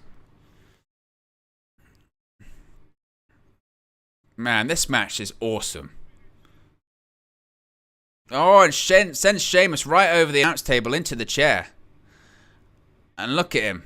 To be fair, this match has been so lopsided. It's been all Gunther. Sheamus is being dominated. Michael Cole just said it. Look at, and by the way, shout out to Michael Cole. He has been awesome. Oh, Sheamus bounces Gunther's head off the table, and again. 10 beats of the Baron is going to happen over the announce table. Here we go. On the outside of the ring. Do it. 1, 2, 3, 4, 5, 6. Oh, Gunther running away. You're a coward. You're a coward, man. Oh, clothesline. And Gunther now trying to run away. You can't run away to there. Look at Sheamus's chest. Oh, man. The crowd are going crazy. Here we go. 1, 2, 3, 4, 5, 6, 7, 8, 9, 10, 11. Oh, Stranger Things settings, 11. And Gunther running away. The crowd's fired up. Come on. Oh, what a match. This is my kind of wrestling. I know we've talked about Ospreay and Omega, and I appreciate what they do, but this is my kind of wrestling. Two guys beating the hell out of each other. And again, 2, 3, 4, 5, 6, 7, 8, 9, 10, 11, 12, 13, 14, 15. Oh, this time over the apron. Gunther's running. The universe is loving it. Oh, now it's Gunther's chest. It kind of looks like chopped meat. Oh, man. Sheamus is going top rope. Sheamus' chest looks like a plate of raw mincemeat. Oh, and a knee. A knee off the top rope. Now Sheamus is firing up. He's feeling it. Is Sheamus going to win? I can't call it. I mean, I was going to say that I felt like Gunther maybe is going to retain. That was my pick. But, man, this crowd is hot for Sheamus. Oh, listen to it. Let's just listen to the crowd. They're feeling it. We're seeing the replay. This knee, oh, right into the ear or the temple of Gunther. What's he thinking now? Gunther up on the shoulders of Sheamus. Oh, it's lower back. Oh, every time Gunther hits Sheamus, like perspiration explodes off him. He's going to do it. Oh, his chops by Gunther. Forearm. Gunther go for it again. Another chop. Oh. I'm waiting for Gunther to do a big one. I think, oh, look at that. It's a big right hand. Oh, right hand just to the chest. Oh, it went for that. Wasn't a big chop. You can do it. Oh, these two just beat the hell out of each other now. Yeah, Michael Cole, great call. He said this is like boxers in the 12th round. Oh, German suplex by Gunther. Nice. Oh, Sheamus is firing back up. Oh, he went for a big chop. That wasn't it. Hit it. Oh, my goodness. Big knee to the face. Cover. Oh, and Gunther just kicks out. Man, this is an IC title match. This is what an Intercontinental Championship should be. This is an incredible match. Crowd chanting this is awesome, and they're absolutely right. Man. Incredible. Absolutely incredible. Just brutal. Two guys beating the hell out of each other. This is awesome. Corey Graves said two of the toughest bastards in the business. He's not wrong. Oh. Reverse elbow by Gunther to Sheamus. And again. Oh, he's going for a sleeper. Going for a sleeper hold. There you go. Sleeper hold locked in. I mean, this is... Steph P. Jenks says it right there. It's true. This is how wrestling should be. This is classic British pro wrestling. Stiff, strong, beat the hell out of each other. Stuff look like it hurts. It's not choreographed. Oh, he's going for a powerbomb. Sheamus counters. He's trying to get Gunther up on his shoulder. Is he going to go for white noise? White noise. There you go. Is this going to be it? Two. Oh, and Gunther kicks out, mate. There are 60,000 people in this stadium going insane right now. Try following this. And this is second match. This ain't easy. To pop the crowd like this, second match is something else. Look at that. White noise. Cover. I mean, he was never going to get the win, but the crowd are into it. Yes. This is why you have stadium shows in the UK and Europe, actually. Do a stadium show like this in Germany. Do a stadium show like this in Italy. You'll get this kind of crowd reaction. It's proper. Pro wrestling, like I said, in Europe, super popular in the UK, super popular in Germany, particularly. Every time they go to Germany, they sell out. Fact. Crowd are firing up. Look at they're going crazy because Sheamus is going to line up. He's going to line up for a bro crit. The crowd are giving him a standing ovation. Sheamus beating the chest, chanting brogue. He's going to set up for a bro kick. Bro kick. Oh, sidestep does Gunther. He's going to go for a German. Reverse. Oh, drop kick by Gunther. Shotgun drop kick. He's going to go for a power bomb. Here we go. Power bomb. Oh, power bombed him on the tailbone. 1, 2. Oh, Sheamus kicks out. Good. I'm glad he kicked out because the power bomb wasn't that good. Gunther's power bombs are kind of a bit different. He kind of waits for him to hook. Sheamus back looks. Sheamus back. Yeah, he's holding his lower back because the power bomb was nasty. The power bomb did look rough. Basically, the way that Gunther does his power bombs, he hooks them up and then he waits for the legs to hook over his shoulders. So he just uses all of the weight to sort of slingshot him back down.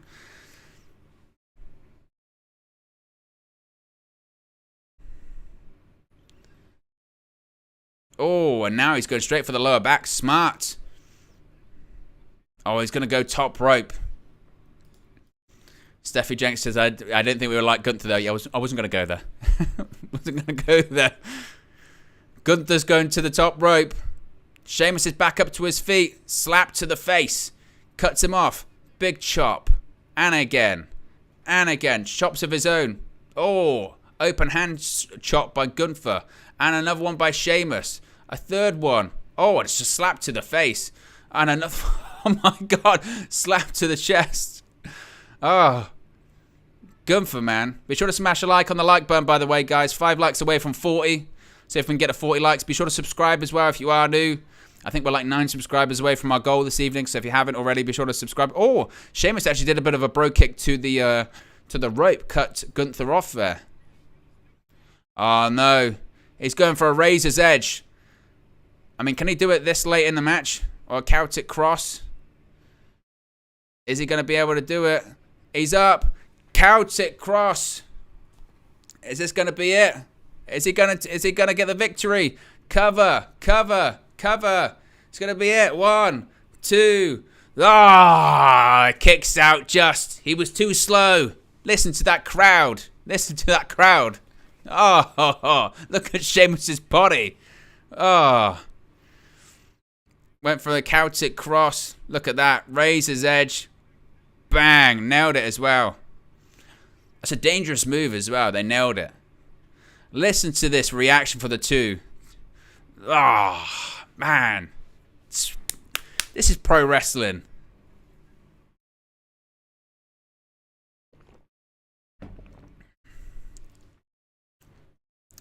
Crowd going, let's go, Sheamus. Pulling himself back up. He's got the right distance for a brogue. He's got the right distance for a brogue kick. He's going to go for it. Oh, his back gave out. His back gave out. Walter, powerbomb. Oh, on the back again. Oh. Even that one was low on the back. Sheamus like looking over to Gunther going, if you throw me on my back one more effing time, I'm telling you. Oh, these two, look at it. They're doing, look at this camera work. They're just chatting crap. They're chatting crap to each other. Gets back up. Oh my God, a clothesline from how? That will be it. 2, 3. Gunther retains.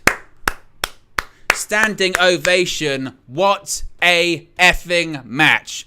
Gunther retains. Man. What a match that was. Gunther and Sheamus might have just stole the show in the second match. What a match. And what a finish. I love that finish as well. Second powerbomb. Sheamus kicks out. They're talking shit to each other, going, is that all you've got? Is that all you've got? Gunther says, I've got a little bit more. Lariat knocks his head off. Look at this. Bang. Absolutely takes his head right off.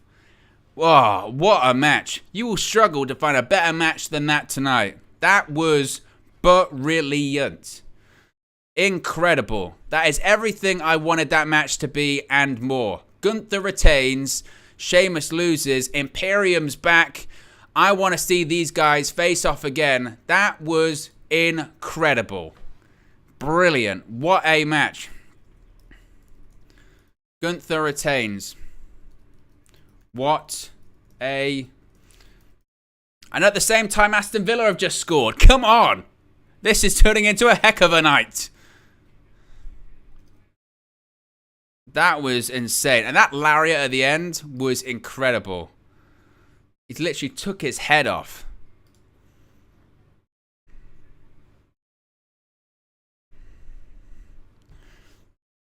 You will struggle to find a better match than that tonight. That was no joke. Wow. What a match. Honestly, incredible. Yeah. Gunther's saying, yeah, because he knows. We just killed it. Absolutely killed it. And well done, Sheamus. I hope they do the thing where he goes to the back, stop the music, standing ovation. Absolutely. Sheamus is a legend. A legend of the British wrestling scene. A legend of European wrestling. This guy has done it all in WWE. Apart from the Intercontinental Championship, he deserves the standing ovation that he's getting right now because he just killed it. First UK stadium show in over 30 years, and a British wrestler just stole the show. Listen to that ovation. Unbelievable. I'm almost getting emotional watching it, honestly. Listen to him. Hands up in the air, they're going crazy. Amazing. Amazing. What a moment. What a match. What a show. Incredible. Deserves it. Absolutely deserves it. Incredible. Sheamus doesn't get the credit he deserves. What a wrestler. What a competitor. I mean, his back's probably completely effed at this point. Legit. The fans there. Brilliant. Incredible. He might be a loser tonight, but he's a winner in real life.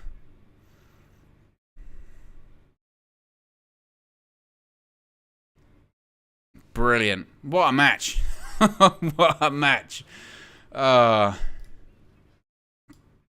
just seeing an Usos promo. Oh, man. How do you follow that? I think the next match is scheduled to be the SmackDown Women's Championship. It's gonna be difficult to follow. That's gonna be very, very difficult to follow. No joke. I don't even know if you can top that. Like, the SmackDown Women's Championship is going to be next, and again, I don't know how you top that. Seriously. Incredible. Absolutely incredible.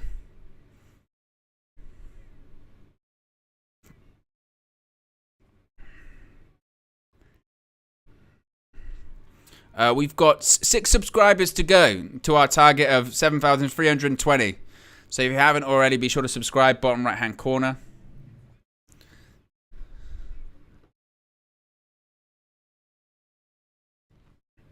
Michael Spike says, could there be a rematch?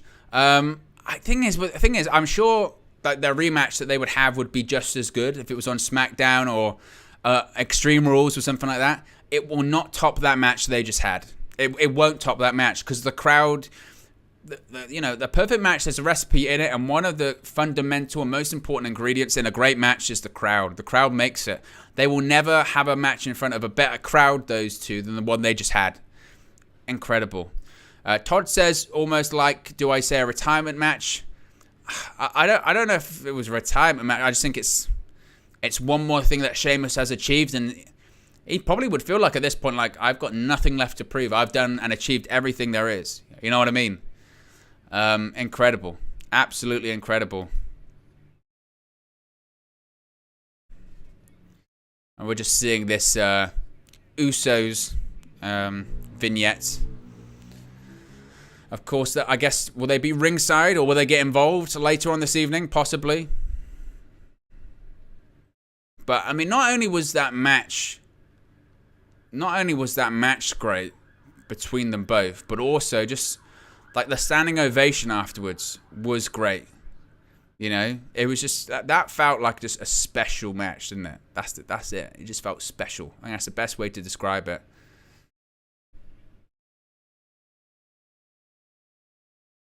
They're showing some clips of and some pictures of Cardiff. As you said, Cardiff is an absolutely beautiful city. It really is.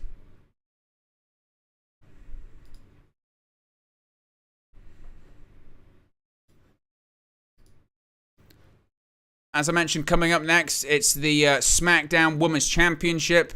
Liv Morgan defending against Shayna Baszler. Queen of Spades facing off against the SmackDown Women's Champion.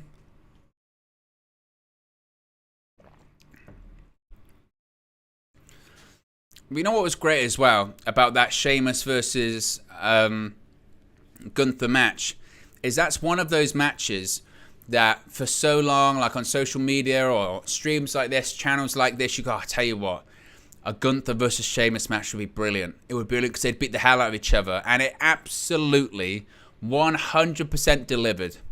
That was a match that delivered.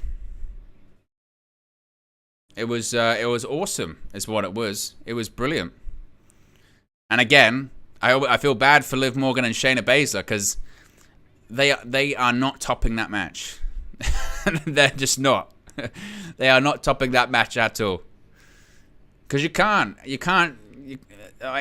even with the crowd, even if these two came out now and had a fantastic match, the crowd, you know what I mean? The crowd would just be on a different level, honestly. It's just, man, that was wild.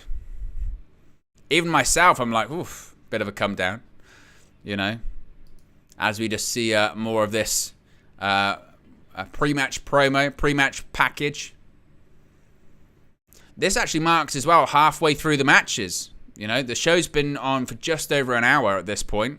This is the third match of a 6-match card. After this match, we're going to have Rey Mysterio and Edge going up against the Judgment Day. Then we're going to have Seth Rollins versus Matt Riddle. And, of course, that main event for the Undisputed Universal Championship, I must say.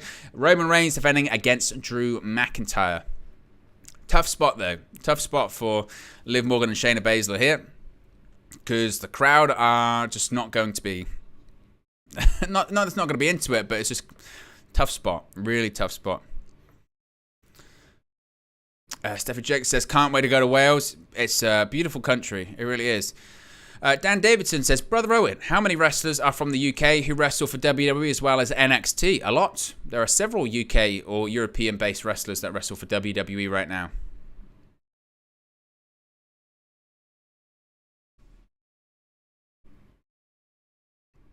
but we're just seeing, as I mentioned, this pre-match video hyping up Baszler versus Morgan. Still 1-1 in that Villa vs City game. There's no way they see that game out, is there?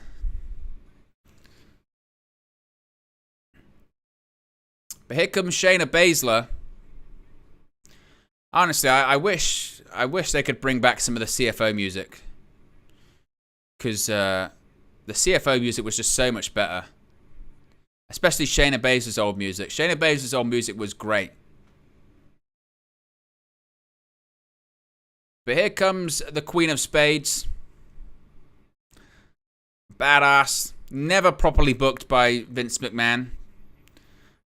But one of these talents that now with Triple H being in charge of creative and being in charge of talent relations, now we're going to see the best version of Shayna Baszler. She is just a top talent. Really is a top talent.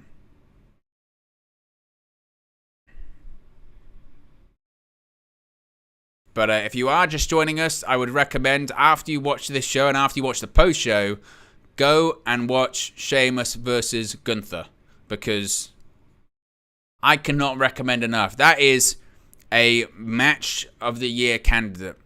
If Dave Meltzer, this is my problem with the star ratings. If Dave Meltzer doesn't give that match 5 stars, I don't know what is. Honestly, I don't know, but that is a 5-star match. Maybe, and again, maybe it didn't have flips. Maybe it didn't have the choreography. Maybe it didn't have a shooting star press. What it really had is 2 guys beating the hell out of each other. There's UFC welterweight champion Leon Edwards sitting next to Tyson Fury, it must be said as well. Tyson Fury, kid's asleep.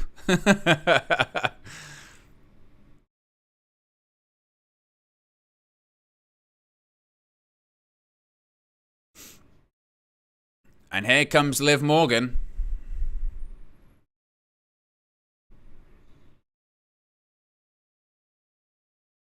There is the SmackDown Women's Champion, Liv Morgan. Is that a positive reaction?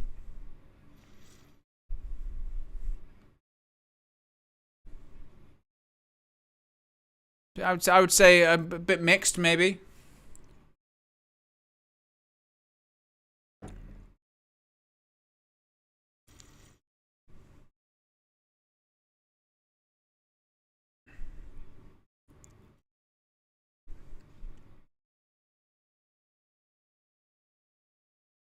There you go. Bit of a fact there by Michael Cole. Wales was the only country that was allowed to showcase women's wrestling in the 1980s. Seriously. That late, the 80s. Women's wrestling wasn't allowed in like England. That is a disgrace. That is terrible. Jeez. Liv Morgan with a positive response actually from the fans. Raises the championship above her head. I do think Liv Morgan retains. I don't think Shayna Baszler wins this one. Question is Ronda Rousey there? Is Ronda Rousey going to show up?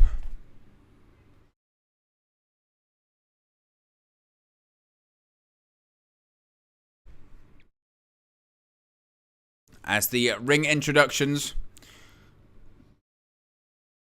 Shayna Baszler gets introduced.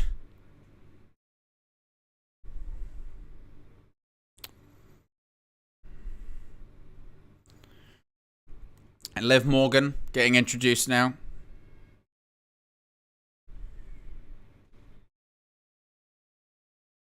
Very positive response for Liv Morgan. Definitely, very positive.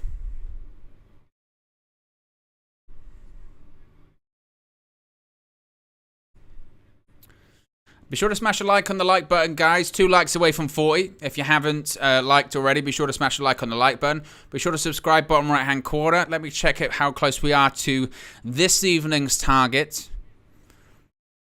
This evening's target was... I forget what this evening's target was. It was 7,320. We are 5 subscribers away. So if you haven't already, be sure to subscribe. Bottom right-hand corner. And here we go, we're underway. Liv Morgan, roll up to Baszler, kicks out.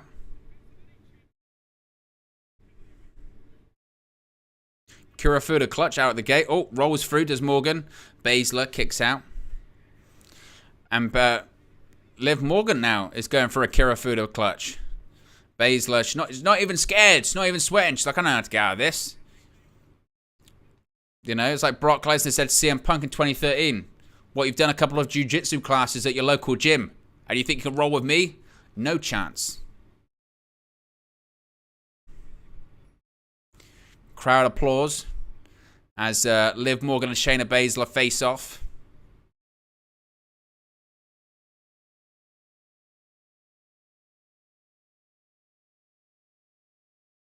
But honestly, I'm still trying to recover from that Gunther versus Sheamus match, because that was just, honestly, incredible. Absolutely brilliant. Just, I didn't put a poll in the chat either. I'm terrible. You're a disgrace. You're a cheat. Morgan goes for the splash in the corner. Baszler moves out the way. Who leaves as champion? Oh, Baszler hangs up Morgan on the top rope.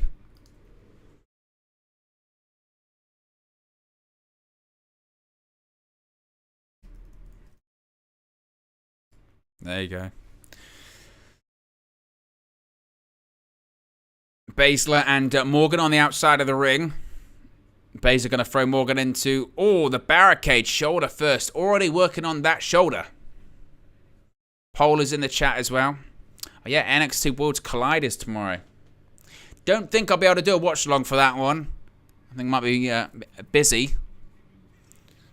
But I'm tentatively planned to do an all-out watch along, dependent on how tomorrow goes and tiredness and what the plans are for Monday. But we hope.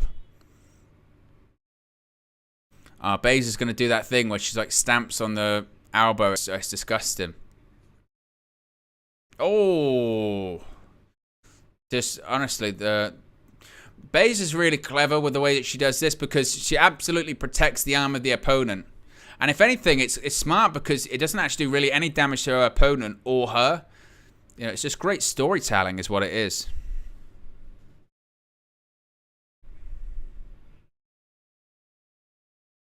Morgan floats over, forward roll. Oh, clothesline by Baszler. Goes for a cover. Morgan kicks out at 2.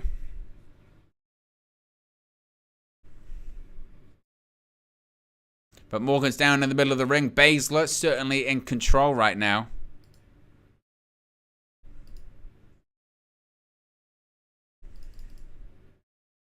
But that was wild. If you are new to the channel, be sure to smash a like on the like button. 8 likes away from 50 likes. If you are new, be sure to subscribe as well, bottom right-hand corner. As I mentioned, we are 5 subscribers away from our target this evening. And Shayna Baszler, German suplex to Liv Morgan. Just lands on her head. Oh, and a kick to the face. And Morgan, she might be out. She might be knocked out over that bottom rope. Cover again. And Morgan kicks out at 2. Remember, we will be live for a post-show reaction to this event too. You don't even have to go anywhere. You'll be redirected straight away to the post-show as well. So we've got you covered for this evening. Oh, Baszler just kicked the arm. She literally, Liv Morgan had her arm planted on the mat, and she just kicked it. It was brutal. But that's what she does.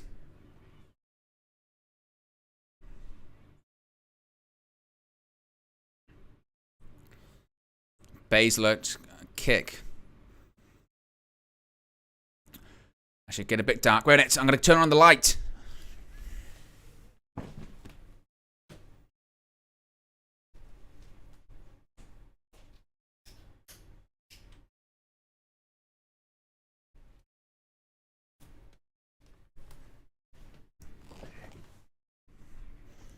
I'm back. Look at that. Magic.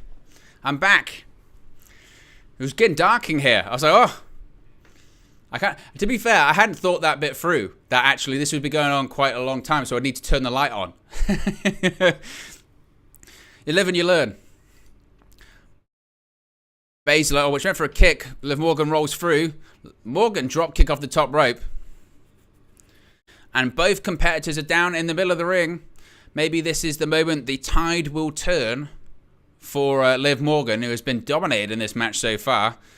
Beautiful missile drop kick off the top rope. Referee counting up to a 3 count at the moment. Reminder, over 60,000 fans at the Principality Stadium in Cardiff, Wales right now. I mean, I think Liv Morgan is going to retain this one, but you never know. Anything's possible. Kip up by Liv Morgan. Look at this. Oh, kick to the gut. Oh, kick to the face. Morgan showing some fire. Step up Enziguri there.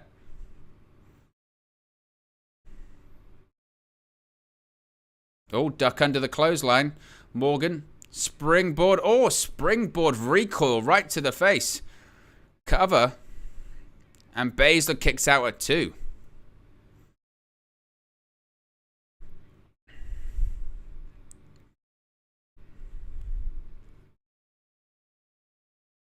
And look at, they're showing a replay of her springboard top rope. Right knee to the face.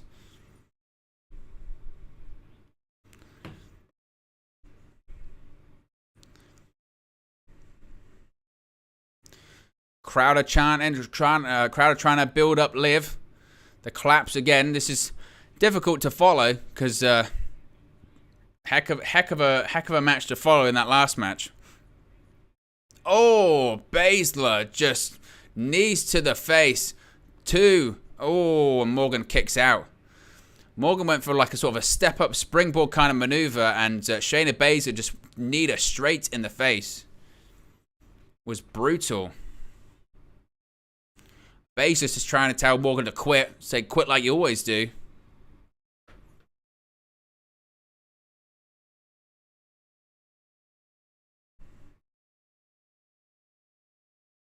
She stood on the hand once again. She's going to stamp on the arm, I think, too.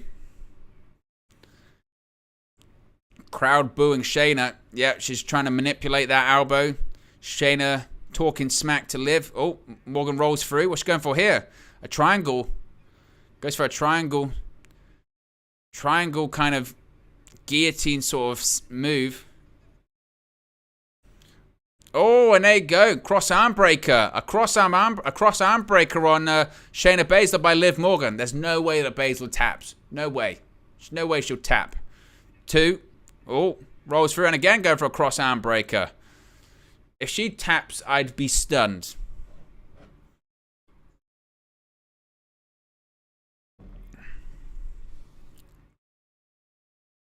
See if she will tap. I mean, again, I'd be really surprised if she would.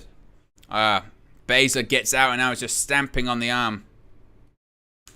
Oh, beautiful gut wrench suplex by Baszler. Oh, knee straight to the face. That might be it. Ooh. Kicked out at 2, but if they show the replay, she absolutely just kicked her straight in the face. Look at that. Oh, City Drew.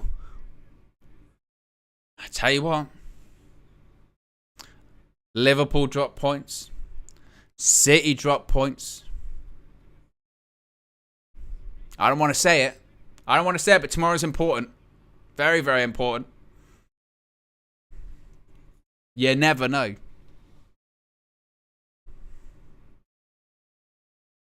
Oh, slap to the chest by Baszler. Morgan's on the top rope. What's Baszler thinking here?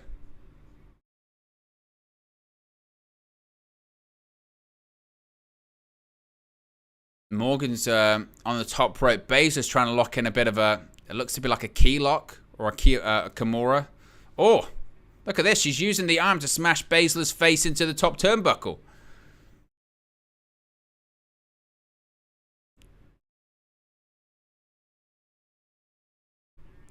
Baszler, what's she going for here, Morgan? Oh, she's going to go for a powerbomb. Nice. Beautiful. Powerbomb. 2. Baszler kicks out. Oh, she turned it into a Kirifuda clutch. It's locked in. That's got to be it. That's got to be game over. Oh, the hand isn't fully clasped. Oh, transition into a cross arm breaker. Well, Baszler looks like she's struggling though. Says it looks like she's got a bad arm or something like that. Beautiful transition by Baszler though. And Liv Morgan rolls to the bottom rope. Well, I tell you what, these two are in a difficult situation. They're doing a pretty damn good job, it must be said.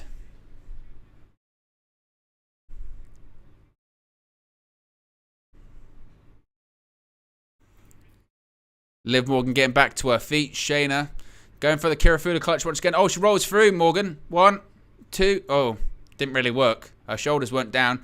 Goes for the kick once again. Morgan, cold breaker. What's she going for here? Oh, Oblivion. That might be it. 1, 2, 3, and she wins. Liv Morgan retains. Ah, there you go. Liv Morgan retains. In what wasn't a bad match, in fairness. Was it brilliant? No, it was never going to be brilliant, and it was always going to be difficult following the match that we had seen prior, but I think they did a good job. Liv Morgan retains, which was expected, but I think they did a good job in that match. They kept the crowd hooked as can be. I thought that was decent. The crowd applauded what was a decent match. Not classic by any stretch of the imagination, but a decent match. Code breaker into Oblivion. Bang. And Liv Morgan retains the SmackDown Women's Championship. But again, I thought that was decent. I thought it was okay. And Liv Morgan retains the SmackDown Women's Championship, and the crowd applaud as she gets back to her feet. As they should. It was a good match.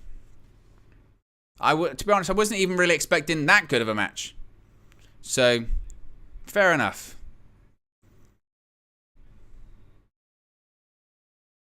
The question is, who does she face off against next? Is it Ronda Rousey once again, or is it someone else?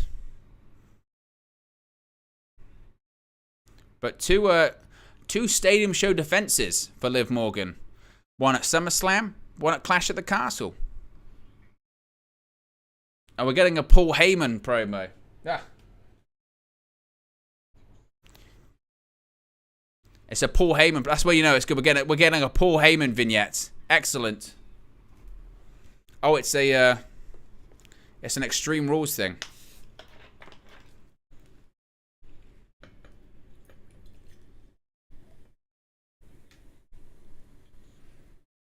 Oh, it's an Extreme Rules thing. It's got to be Paul Heyman on an Extreme Rules thing.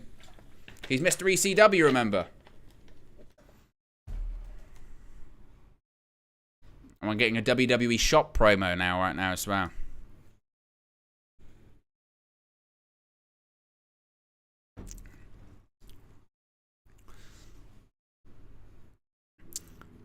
Be sure to smash a like on the like button if you're enjoying Clash at the Castle. Be sure to subscribe as well, bottom right hand corner. 7 likes away from 50.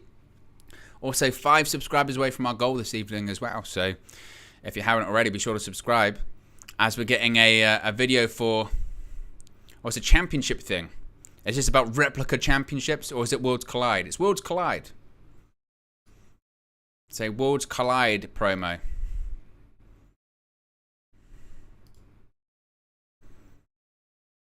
There's championship unification matches. Because obviously NXT UK is closing down. It's transitioning into NXT Europe. So we've got Worlds Collide tomorrow to unify all of the championships.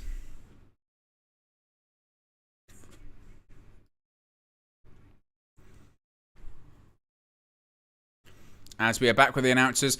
Obviously, Corey Graves and Byron Saxton didn't discuss what suits they were going to be wearing ahead of time because they're both wearing red suits.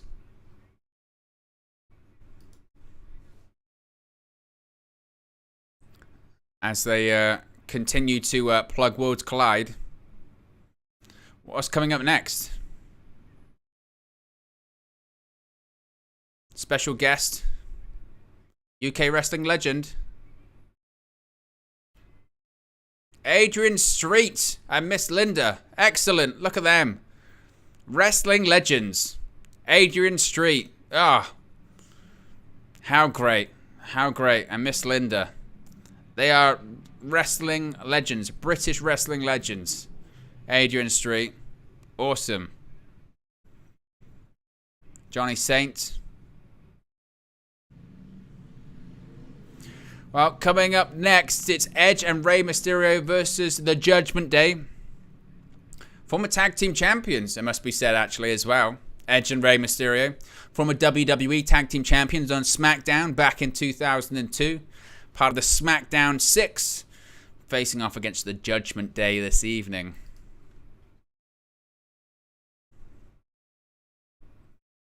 The Judgment Day faction's awful. I mean, it could have been something under Edge, and they, again, completely, butchered it. Trying to make it supernatural. Edge didn't want it to be supernatural.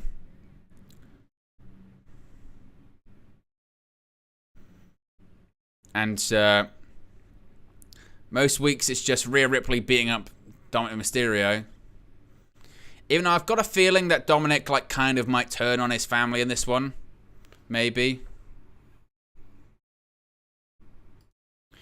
Let's put the poll in the chat. Who wins this match? Is it going to be Edge and Mysterio? Or Judgment Day? There you go. Poll is in the chat. Of course, Edge was the founder of the Judgment Day. And then they all turned on Edge in that weird Raw segment. Again, the Judgment Day thing has just not really worked. It just hasn't for me.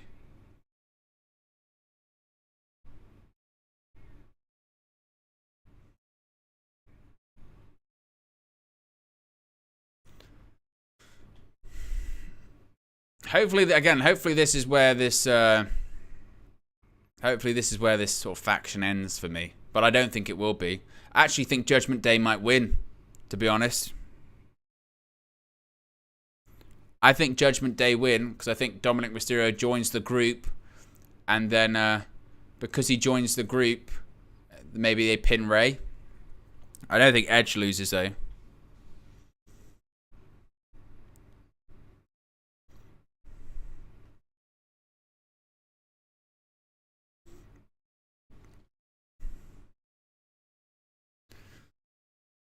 But I mean, obviously. The sort of Rhea Ripley, Dominic Mysterio part of this is just bizarre, isn't it? It is just weird. And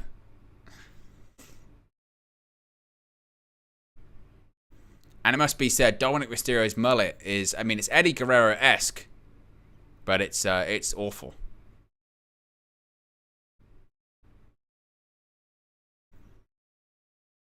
They're showing the clip of when she allowed him to get the kendo stick.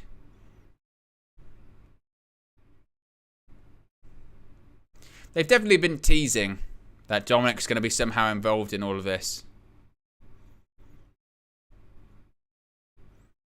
They're planting them seeds for it, certainly, aren't they? But booyaka, booyaka! Out comes Rey Mysterio.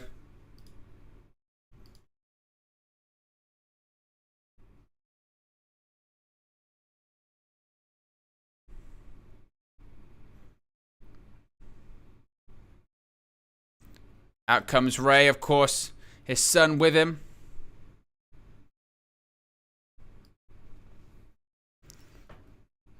Booyaka, booyaka. And Edge is going to obviously be joining him.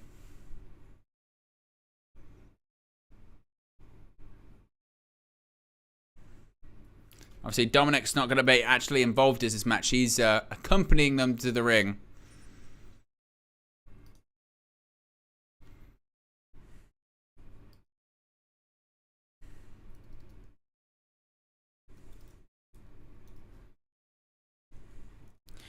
Accident Urban.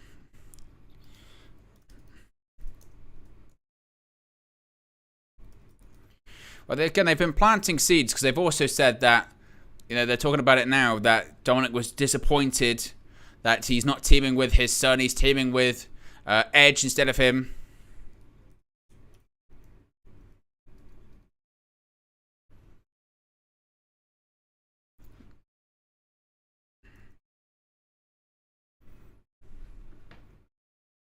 But I think the Judgment Day might win this one, actually, it must be said. Again, I think he's going to get involved in the finish somehow. There he is. Listen to that pop. That is a pop. It's a heck of a pop as well. Out comes the Rated R Superstar. Ah, what a reaction. He's got a mask on. Ed just got a mask on. What's going on? He's a luchador. Rated R Superstar. Look at him. Look at him. What is he wearing? Look at it. Crowd are singing with it as well because it's a heck of a song.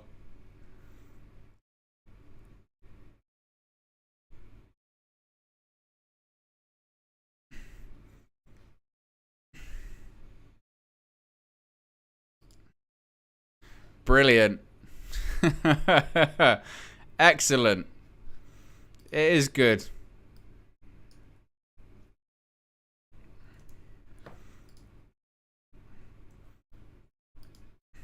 It is. Is it really Edge? Can you tell who it is under the mask? You never know.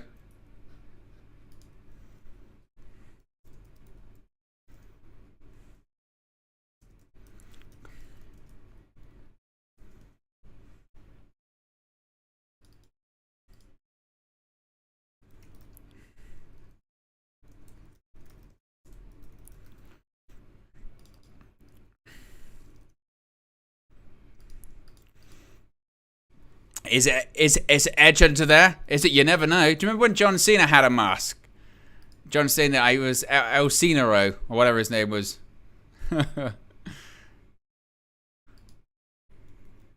I love the crowd literally just singing it. That's excellent.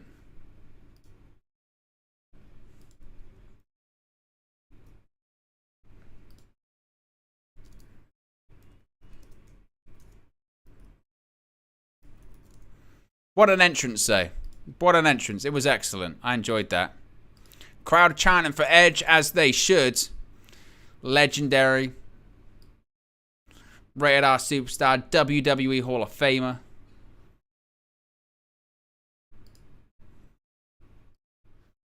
What an entrance. As he looks upon the crowd. I mean, it might be the last time Edge even wrestles in the UK, right? It really might be. Look at it. Crowd are going insane. Because this does feel like, at this point, it does feel like a bit of a retirement tour, doesn't it? For Edge. And here come Judgment Day.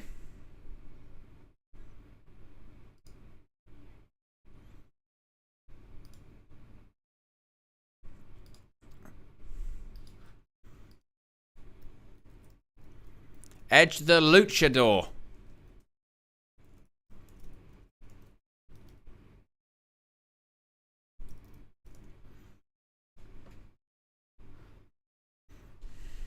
Here come Judgment Day, accompanied by Rhea Ripley.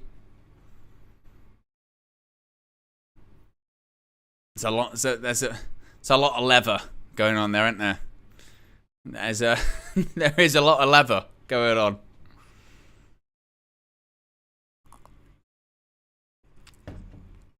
Must be said, with the Judgment Day, what I do really like is the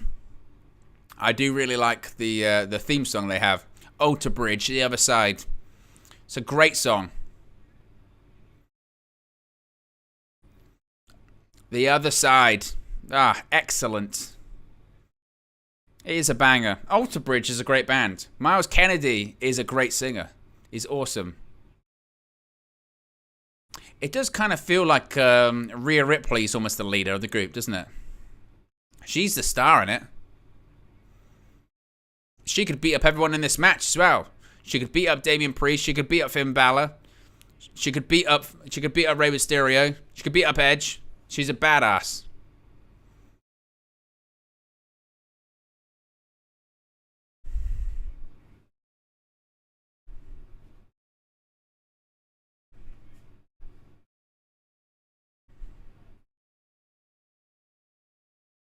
But there is the entire faction known as the Judgment Day. Damian Priest, Finn Balor, Rhea Ripley. I think eventually they'll get to a match where it's Edge, Beth Phoenix, and Rey Mysterio versus Priest, Balor, and Rhea Ripley, which is maybe why this feud doesn't end this evening. Well, and also as well, I guess it's going to be slightly difficult to boo Finn Balor. Again, another European wrestler, Ireland's own, from Bray County, Wicklow, Ireland.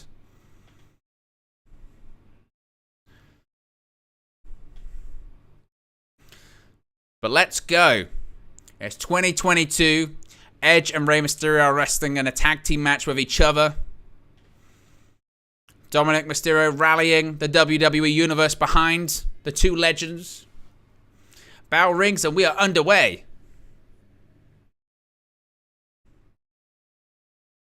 Let's go.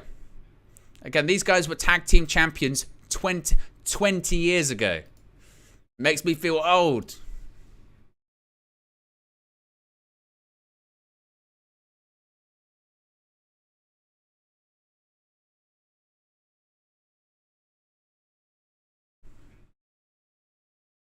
But let's go. Match is underway. It's Finn Balor and Rey Mysterio starting things out.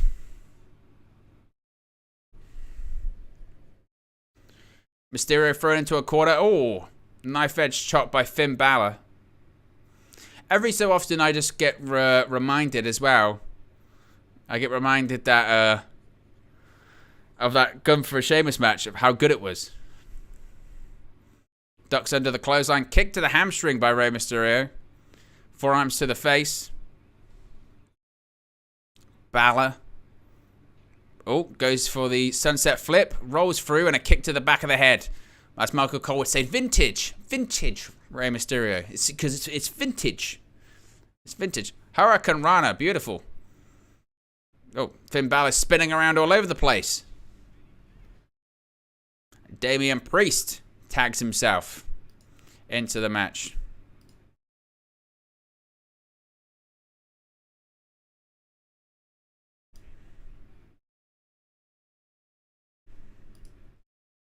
Crowd want Edge. And so does Damian Priest, of course. Edge recently defeated Damian Priest in that match in Toronto, in Edge's hometown. And here we go. The 11-time world champion, WWE Hall of Famer. Crowd are going insane for Edge. Oh, Damian Priest, right hand nearly knocked Edge out. Man. Look at that. And Priest is throwing Edge in the corner. Oh, and another one. Jeez Louise. Oh, punches to the gut. We're actually 2 subscribers away from our target, by the way, guys. So if you haven't already, you could be the 7,320th subscriber. Heck of a right hand. If you notice as well, Damian Priest. Oh, nice little block by Mysterio. That was nice. Damian Priest's ring gear is a bit of a tribute to Scott Hall as well. Damian Priest is a huge Scott Hall, Razor Ramon fan. The late Scott Hall, of course, passed away earlier this year. And his gear has the sort of the drip, sort of blood dripping style of the Wolf Pack, which of course a lot of Scott Hall's gear had on. So it's a tribute to Scott Hall. In comes Rey Mysterio. What's Rey Mysterio gonna do? Oh, Edge. Oh, he just powerbombed Rey Mysterio onto the Judgment Day. He actually backflipped off of Edge's head onto the Judgment Day at ringside. That was pretty cool. Damian Priest rolled back into the ring. Mysterio, oh, kicked a hamstring. Mysterio went for a springboard moonsault off the second rope. Priest catches Mysterio. Oh, look at this. Actually turned it into a bit of a Falcon Arrow. Or a Broken Arrow, as it's known in terms of Damian Priest.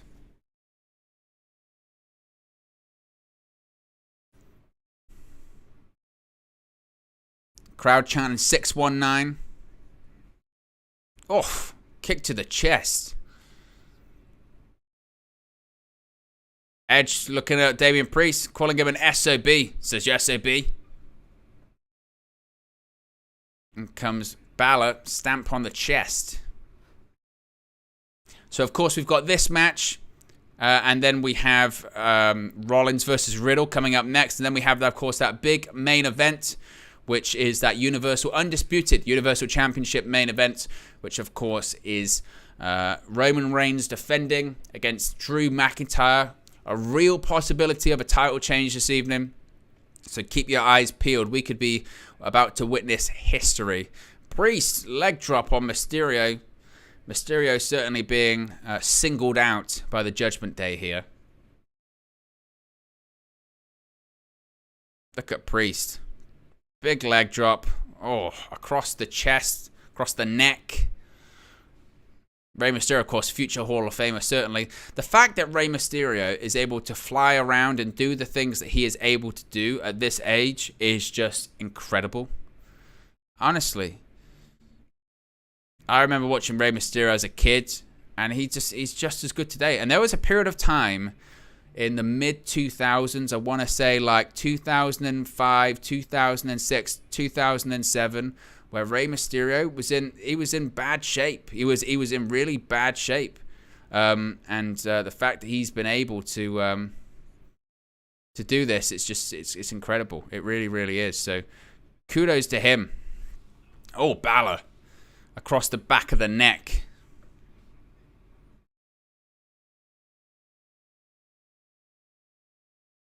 But, gonna go for a suplex as Baszler. Oh, suplex onto Mysterio. Oh, Finn Balor was going for, he was gonna go for the triple verticals. I thought he was gonna go for the three amigos onto Rey Mysterio, of course. Shades of WWE Hall of Famer, the late Eddie Guerrero.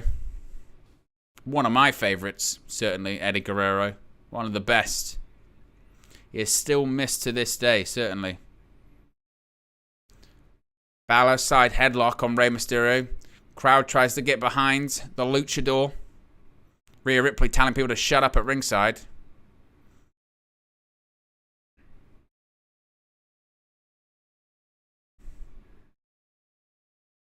Rey Mysterio reaching out to Edge, doesn't quite get there.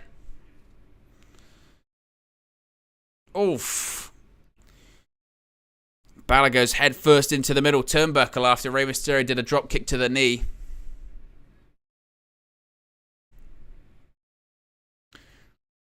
Crowd cheering on Rey Mysterio. Oh. Enziguri right to the face of Balor. Damian Priest, manages to cut off Edge. Boot to Edge. Didn't get all of it, as they would say, but just about enough. Oof. And Rey Mysterio thrown through the second rope to the outside of the ring.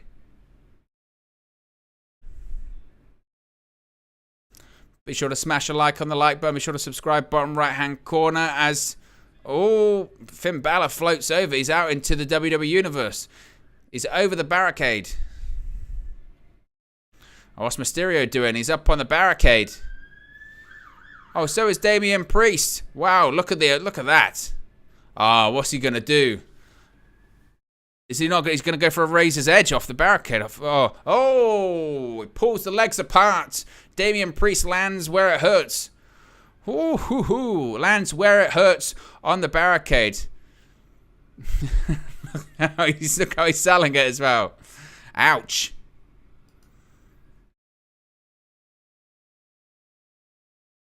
Rey Mysterio's going to try and get back in the ring. Edge is on the apron. Rhea Ripley saying, get back in the ring. You've got to get back in the ring. Mysterio's crawling. He's crawling. Is he going to get there? Priest gets back in the ring. He manages to cut Rey Mysterio off. Probably have a roll through. There you go. Roll through, kicks Priest away, and in comes Edge. Big pop from the crowd. Edge in the ring. Oh, forearm to the face. Clothesline to Priest. Big boot to Finn Balor, man. Flapjack, man. And another kick to the gut. Execution to Finn Balor. And Edge is all fired up. Listen to this crowd. Edge is over. He is over with this crowd. They love Edge. Who doesn't? Edge setting him up. Oof. Clothesline to Priest. There goes Rey Mysterio. Seated senton on the outside of the ring. Oh, drop toe hold by Edge. No way is Edge going to try a 619. There's no way Edge is going to do a 619. Can he do it? Can he do it? Yeah! Edge in a 619. It was a kind of 619. Top rope. Frog splash by Rey Mysterio. Cover. Is this going to be it? 1, 2. Oh, Damian Priest breaks it. It was a kick to the head. Oh. It was Damian Priest's leg. That was a cool spot. Oh, Priest grabs Rey Mysterio by the throat, also known as a goozle. I can't believe Edge hit a 619. Oh my God. Edge just speared Damian Priest from inside of the ring to the outside. His Big E settings right through the middle rope. Oh my God. Dominic Mysterio is the same as me. Look at this. Spear through the ropes. Oh my God. That was wild. And Balor, sends Mysterio under the bottom rope to the outside of the ring. That is nasty. Finn Balor going over to Edge. Oof. Edge hangs up Balor on the top rope. Oh, there's a good bit of distance here. Oh, he went for a spear, but sling blade by Balor. Now, Balor's setting up. He's going to go for that shotgun drop kick in the corner. This could be the beginning of the end for Edge. Shotgun drop kick. Oof. Edge off the shoulder. Smart. He can't take it the back of the head. He'll break his neck again. But Edge going top rope. Oh, Dominic Mysterio comes into the ring. Distracted the referee. Allowed Rey Mysterio to get in and prevent Balor hitting the coup de grace. Oh, wow. Hurricane runner off the top rope by Rey Mysterio to Balor. Oh, Rhea Ripley just took Dominic Mysterio's head off. Oh, my God. Ringside just bang. Took his head off. Just going to go for a body slam. Man, Rhea Ripley is something else. Look at this. Oh, my God. Rey Mysterio, Tope Suicida. Took out Dominic. Took out Rhea Ripley. Rhea Ripley hit her head on the barricade as well. That was nasty. Now, what's he going to do? Oh, Finn Balor now is on the second rope. Rey Mysterio setting up for a 619. Oh, Finn Balor cuts him off of a clothesline. This match just got good as Balor kicks Mysterio out of the ring. And what's Balor thinking? He's going to go for the dive over the top rope. Oh, it's Dominic Mysterio once again. Dominic Mysterio gets involved. Drop kick to between the shoulder blades. Here goes Rey Mysterio. 619 to Balor. Oh, and a spear. A spear by Edge. That'll be all she wrote. 2, 3. Good finish. Yeah. What a finish that was. 619 into a spear. Dominic Mysterio. That was a fun match. That was fun. That was a fun match. The legends win as well. Yes, that's how you get the crowd happy. That's how you set up the crowd to be happy when the hometown guy, the home country guy, the favourite isn't going to win the championship later tonight. That's what you do. You make sure they're happy earlier on. Oh. That was fun. That was fun. Look at this Tope Suicida, how Rhea Ripley gets taken out. Rey Mysterio dives into his son, and Rhea Ripley just takes a bump into the barricade. That was brutal. And then Dominic trips up Finn Balor. Rey Mysterio hits the 619 on the former Universal Champion, and Edge just, absolutely breaks Balor in half with a spear, and that's all she wrote.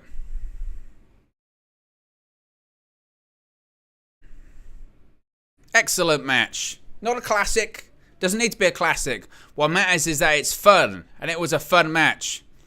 And the retirement tour for Edge continues. And listen to that crowd. And Dominic still looks conflicted, doesn't he? Look at Dominic. What's going on with Dominic? Oh my God! Dominic just kicked Edge right in the balls. What's going on? And now he's getting in Edge's face. Rey Mysterio's trying to say not to do it. What the hell was that? What? What's going on? Dominic Mysterio just turned heel. He just kicked Edge right between the legs. Don't do it to your dad. Don't do it to your dad. He's going to do it to his dad. Don't do it to your dad. Be careful, Dominic. Oh my God. He just turned heel on his own dad. What's going on? Dominic Mysterio just turned heel. The Judgment Day are laughing. What are you laughing for? He just cost you the match. Dominic Mysterio just turned heel on his own dad. Oh my God. The crowd are in shock. I am as well. A low blow on Edge. He just took out his dad. He's been booed out the Principality Stadium. Listen to it. Did Dominic Mysterio just arrive? I think he did. Oh my God.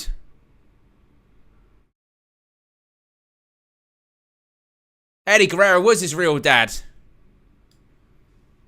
Wow. Wow, wow, wow. You knew something was going to happen. But I didn't think, when the match ended, I thought that was it.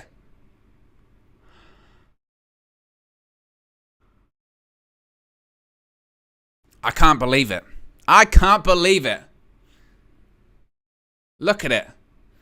Oh, that was good. It got a reaction. No doubt about it. Suddenly, Dominic Mysterio isn't so much of a wuss. He isn't getting beat up by Rhea Ripley. The mullet is still awful. And he needs to hit the gym, says me. But oh my goodness. Wow.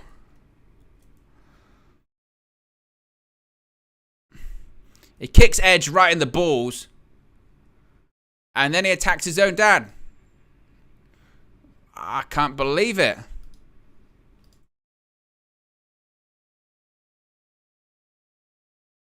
Mysterio just turned heel.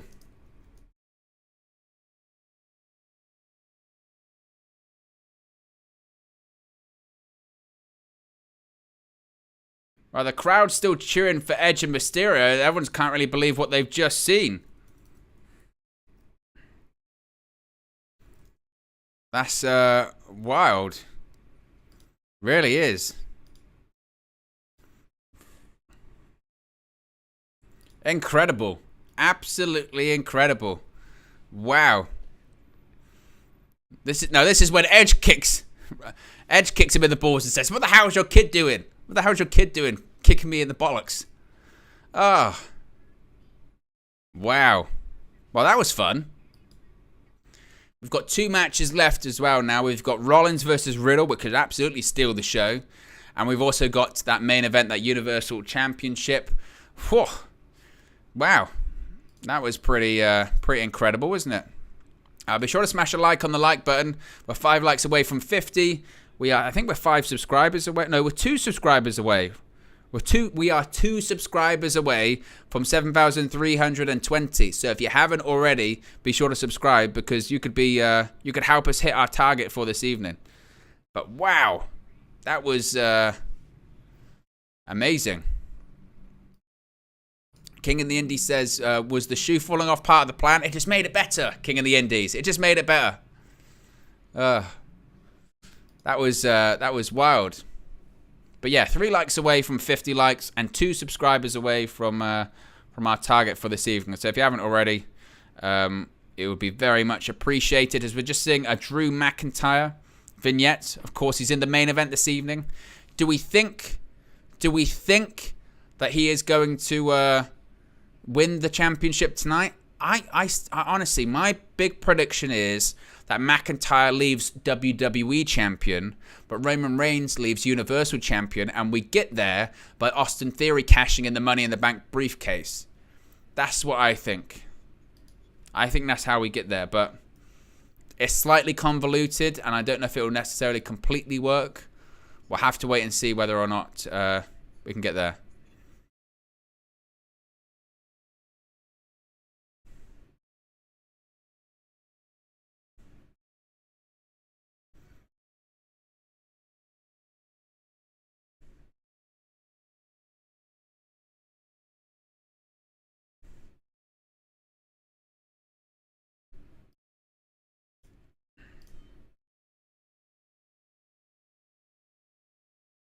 So I was just watching the Combined 11 that we did on United View. If you haven't watched it, it's very good.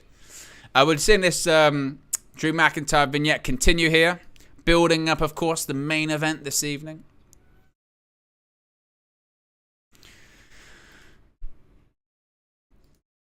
Colby says, if the show wasn't in the UK, would anyone give Drew a chance? Genuinely. Honestly, probably not. I don't know, actually, because what other babyfaces could legitimately be the one to defeat Roman Reigns? There aren't many. There aren't many. You could say Cody Rhodes, but he's injured. And I think Triple H, certainly being in charge, wants to have at least one champion.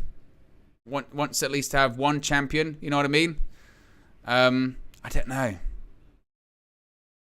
But I think tonight they split the championships. I think somehow they split the bouts. And I think they get there via Austin Theory. That's my prediction. We shall see.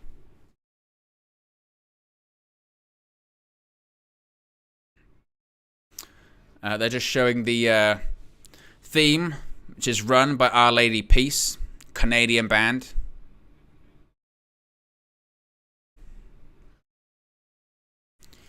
Colby says, I know Cross's prop materials were shipped to the UK, so I'm sure he factors in.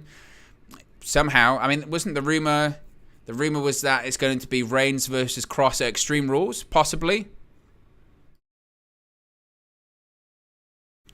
Attendance at Principality Stadium, 62,296. Whether that's the real number, I don't know. We know what WWE is like with when it comes to attendances, but there's a lot of people there. Certainly 60,000 plus, no doubt about it. And heck of a crowd. Heck of an event. Still match of the show by far is Gunther versus Sheamus. Absolutely. And there's a press conference. When did this start happening? On Facebook and YouTube, after a Clash at the Castle, there's a press conference. I know another company that does that, and people like that. Interesting. I'm sure nobody will talk about that whatsoever. That there's a press conference afterwards. I'm sure nobody will talk about it at all. Next, coming up is Riddle versus Seth Rollins. To be fair, I like the press conference though.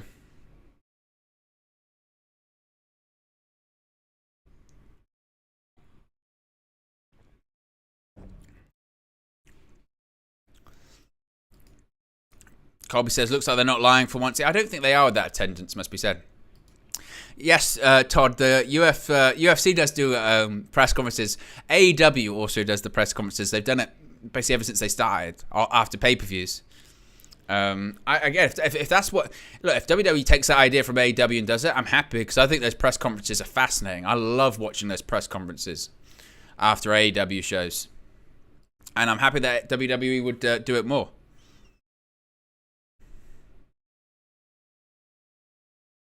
But I would love for them to be asked, why did you do something like that? Why did you do that press conference? Well, we want to do it.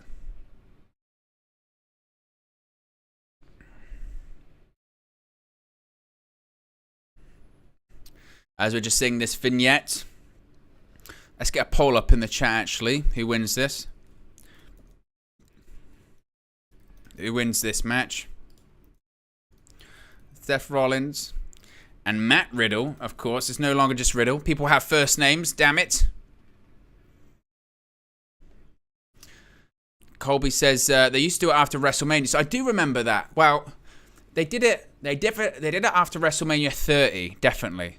Because I remember when they launched the network, they wanted the network to be kind of like the NFL network kind of thing. Like they needed content to fill it. So they had WWE. They had press conferences after WrestleMania 30, you're right, because Heyman was talking about it, but I don't know if they did it after any other WrestleManias. I can't recall, really.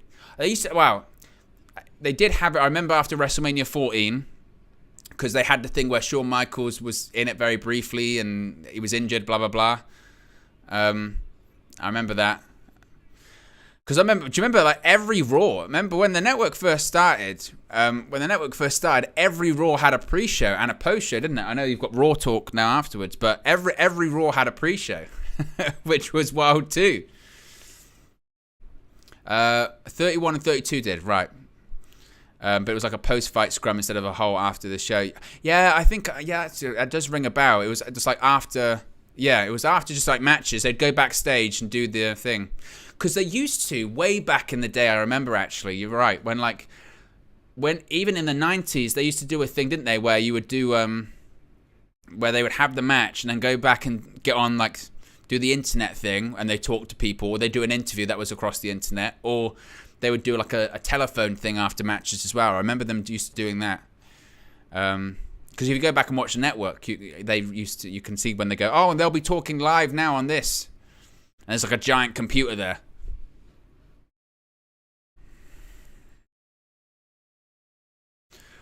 They're showing that promo where they're showing that thing where Rollins said the thing about Riddle's family in the thing on Raw. Wonder if he mentions the messages. Your wife divorced you, and let's not mention the messages.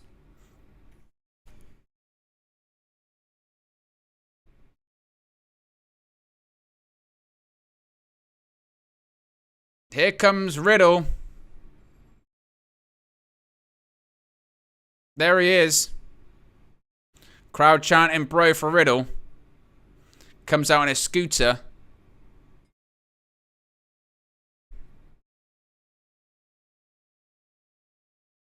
It's got his own custom like little graphic as well.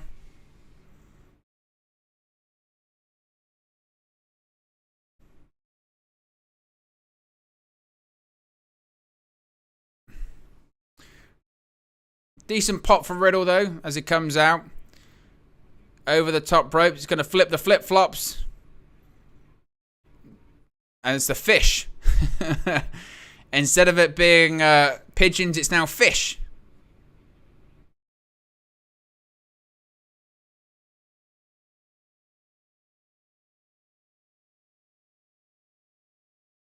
There is still doing the Randy Orton pose. My hope is, and I do think this will be the case, when Randy Orton comes back, they'll do a thing where it's, Randy Orton's back, he's back with Riddle, and they'll celebrate in front of the crowd, and then just bang, drops him with an RKO. Not only drops him with an RKO, he hits him in the head as well. Stephanie Jakes, Aloha the fish. Harry Millwood says SpongeBob gear, yes. Patrick Starr. Spursy Mikel Arteta says I'll hit the like button if Owen reads one of my comments. You know, lived up to it. Lived up to the argument. And here comes Seth Rollins, the revolutionary.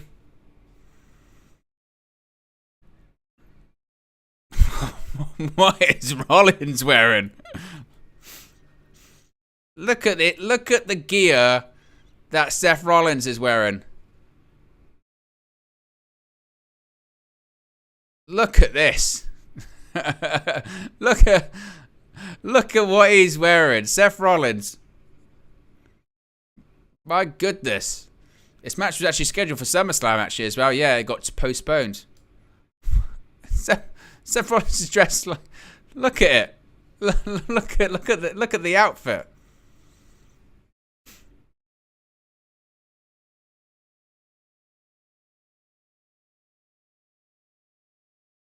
Seth Rollins is something else. Incredible. That is wild. Oh, man.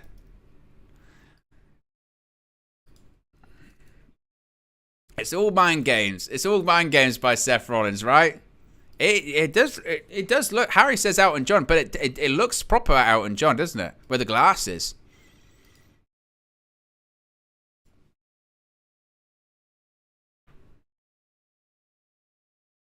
Incredible. Look at it. It's definitely Elton John glasses.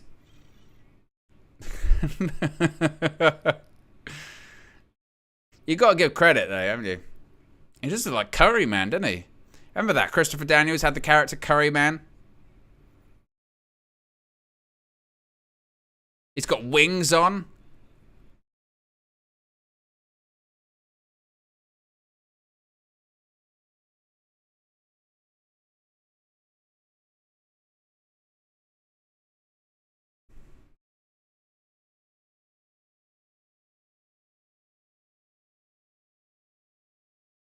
Listen to that crowd, man.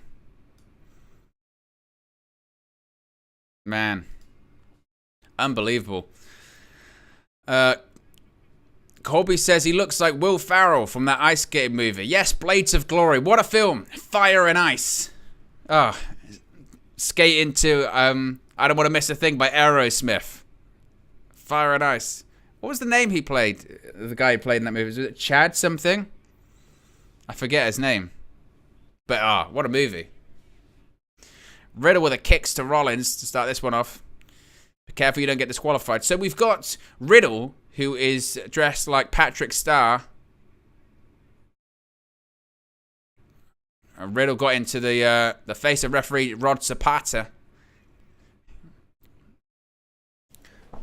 Referees have names now, again, remember. Rod Zapata. They're people. Referees are people too. Chaz McMichael. There you go, that's it. Oh, beautiful gut-wrench suplex by Riddle. Chaz Michaels. That was it. And he does this. And flames come out his hands. A punch right to the face. Might watch that later on this evening. Chaz Michaels.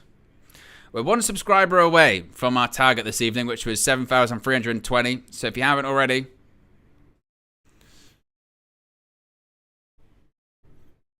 Broton. Oh, and another one by Riddle. It does feel like, I don't know what, I can't really put my finger on it with this match. But, not that, I don't know if it's like missing something a little bit. You know what I mean? I don't know. It feels like they needed to add something to this one. Especially with the level that they took it up to on Raw this past Monday, sorry. It felt like maybe they should have put in no disqualification, or they should have put in a street fight or whatever. Or, and I'd hate to see them do this for a stadium show, but would they maybe like, would they do a DQ in this one? And then going into Extreme Rules, that's when you have an Extreme Rules match or something like that. Oh, and they both go over the top rope. Riddle hangs on.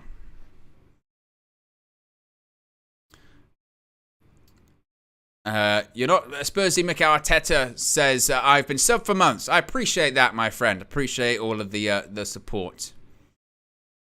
Colby says he needs this way more than Seth. Oh, certainly Riddle needs to win more than Seth. But the problem is well, with Seth Rollins, is that he just... This year... It's a buckle bomb. Look at this. Oh, honestly, the horrible thing is with that buckle bomb is you have to be so careful with how you take it, because if you land it like that, kind of the way that Riddle did it, that's how you'll screw up your shoulder. Ask Finn Balor. It's insane. But yeah, going back to the point, Riddle needs to win more. The issue is that Seth Rollins oh, that was nasty. Rollins landed horrible. He went for Tope Suicida. He actually landed on his shoulder a bit. But Rollins has had one of the best years of his career. The problem is that he's just done so many jobs this year.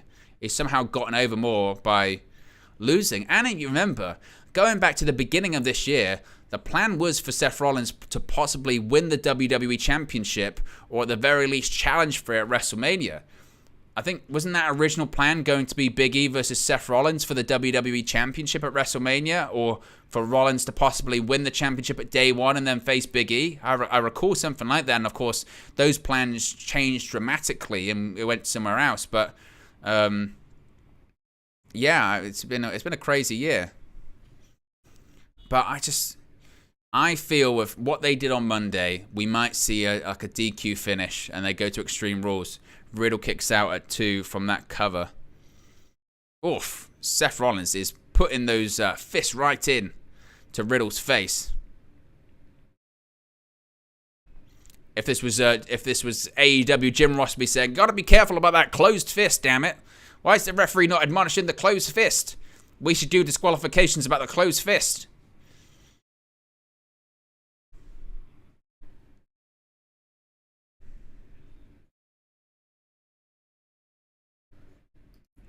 Oof. Kicks to the chest. Oh. Rollins, roll up. Oof. Kicks out. Oh. Kick to the face by Rollins to Riddle.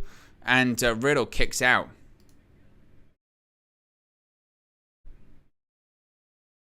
Falcon Arrow by Rollins.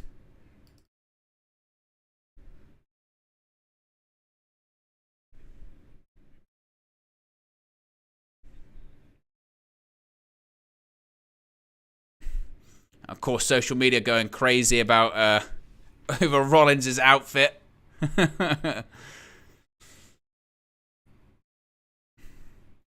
Crowd still singing Rollins' song. This is the thing. That just goes to show, like, the year that Rollins has had. I would hold this year of Rollins up against any of his career. I know other years he's won championships, world championships, universal championships. But this year, he's just done his best work. His feud against Cody Rhodes, like, essentially established Rhodes as coming through the door, main eventer. Obviously, Rhodes is involved in that too, but make no mistake, he doesn't do that without Rollins' assistant. 3 consecutive, victories. Even before that, the stuff he was doing with Kevin Owens in the tag team on Raw. Always going to go for an inverted. Oh, what's happened here? They fell down. You effed up. Now Riddle going to the top rope. Well, Rollins floats over. Oh, kick. That was to the face. Right between the eyes. Right on the bridge of the nose.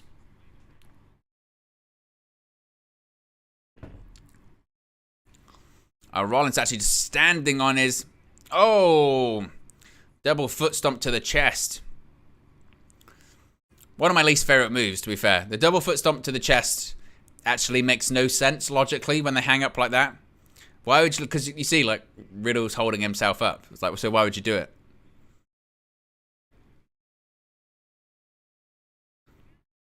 But Riddle kicked out at 2. Of course, this is the penultimate match of the evening. After this, we have our main event, which is that Universal Championship, undisputed Universal Championship match between Drew McIntyre and Roman Reigns. Could we see a championship change tonight? Possibly. Riddle up on the top rope. Rollins going to follow him. We're getting dueling chants, it must be said, of let's go Riddle, let's go Rollins.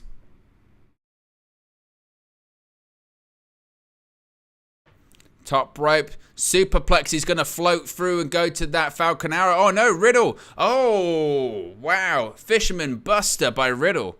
Great counter. That was nice. Yeah. Ouch.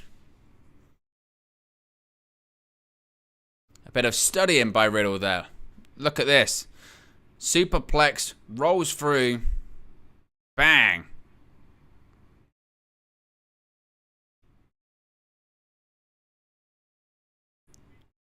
Back to his feet. Oh. Chops to the chest. Kick to the chest by Riddle. Little duck under there. Oh, ripcord knee.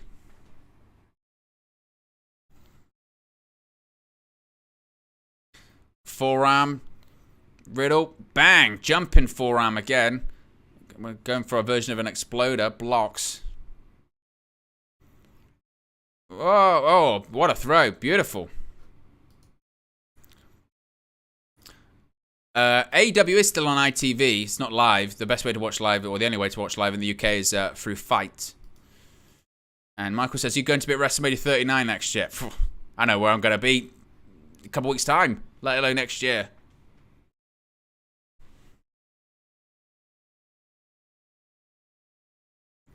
Riddle rolls Rollins back into the ring. Rollins kick to the gut. Oh, he's going to go for a pedigree. Pedigree. Oh. Riddle. Oh, bro to sleep. Is Rollins bleeding? No. Powerbomb. I thought he was. Oh, flips him over. Oh, knee to the face. This might be it. 1, 2. Oh, that's close. Phew. Colby says, I'm sure All Out is going to have some bangers, but it's going to be hard for me to rate something better than Gunther versus Sheamus. I can't think anything will top Sheamus versus Gunther this weekend. Honestly. That match, if Dave Meltzer, I mean, I hate match star ratings anyway, but that is, I can't even, McIntyre versus Reigns is going to be a great match. I don't know if it can top it. I don't, honestly. That match between Gunther and Sheamus was absolutely effing brilliant. It was, that's my kind of pro wrestling. You know, Will Ospreay, you know, and Kenny Omega and all that kind of stuff, or Rey Fenix, the high flying stuff. It's fine. It's a bit over choreographed for me, but that's my kind of pro wrestling. You know what I mean? It looks real, and it looks like two guys trying to hurt each other. It was just, and maybe it's the British style, maybe it's the, you know, the European strong style, but I thought it was brilliant. Absolutely loved it. Oh, Rollins went for a German suplex. Riddle landed on his feet. Oh, he's going to go in for a triangle. Yeah, he's got a triangle. A jumping triangle. Rollins, he's got his hand up. What's he going to do? Oh, Riddle's shoulders up. Is he going to go for a small package? Triangle's in. Is Rollins fading? Is Rollins out? He might be out. This won't be the finish, surely. Rollins, oh, he's actually stamping on Riddle's head. What's he going for? Oh, there. Neutralizer. Yes. Or is it Bro Derek? Riddle's finisher.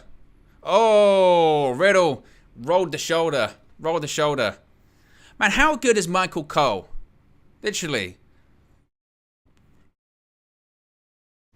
Look at this. Bro Derek. There's also a version of Cesaro's Neutralizer.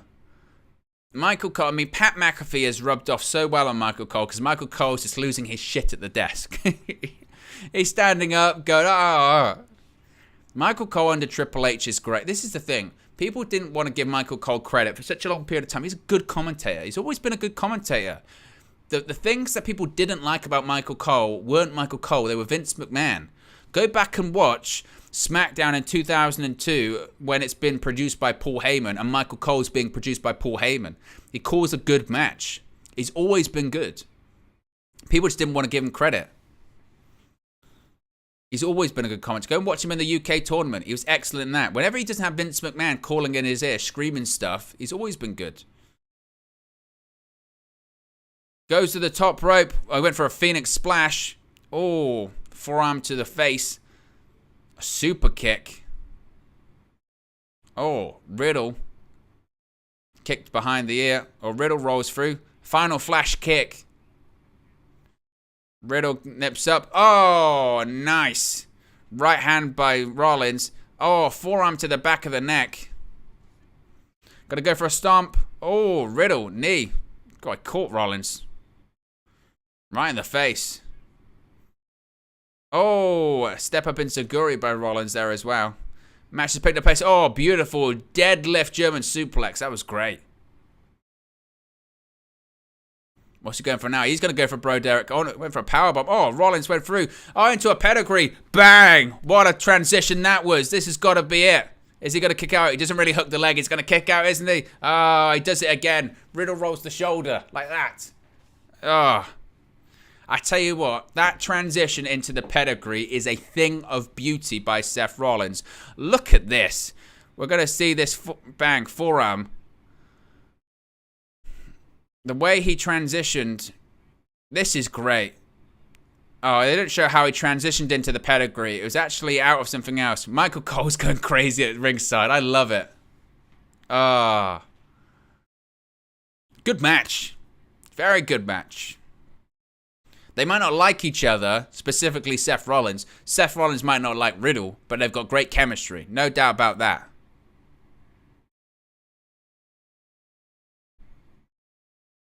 Rollins saying that Riddle's a loser.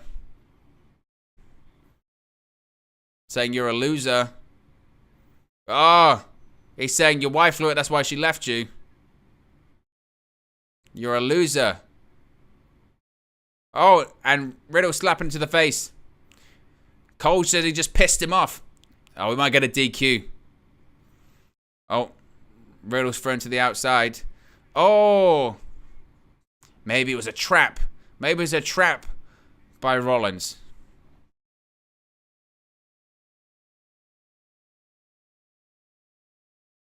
Oh, he's going to do the Randy Orton draping DDT.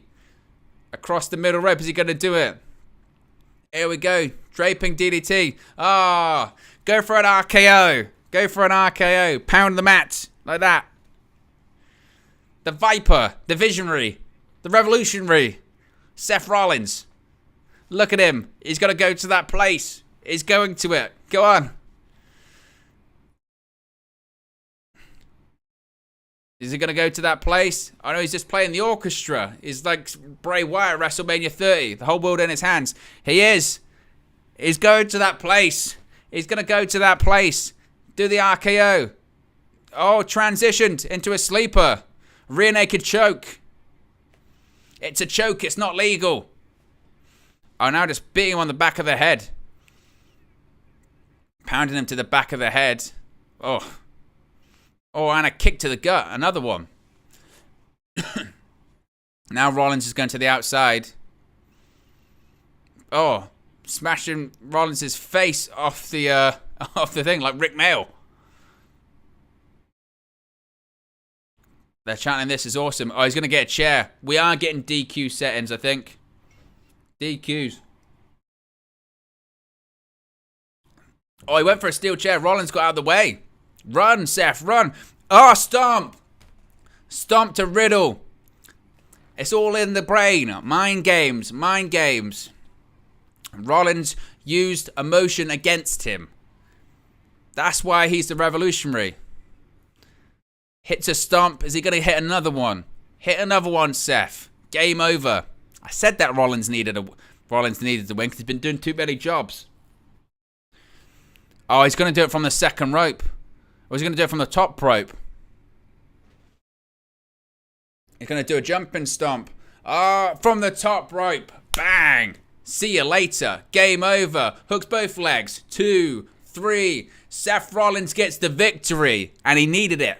He needed it. He's a genius. He's a genius. He used it by legal means.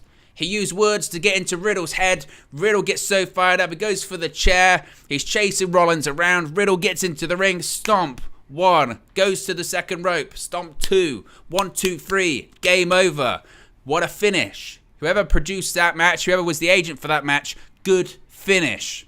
Good storytelling. Doesn't need high spots. We've seen a couple matches tonight where you go, that finish was a bit flat. That was a good finish. It was like in the Edge Mysterio match. It was a good finish. And that's what you do. That's how you get under people's skin. That's how you tell a story. Although you would say, Riddle, you've got to sell it. You know, you've literally just like, you know, you've just been stomped twice.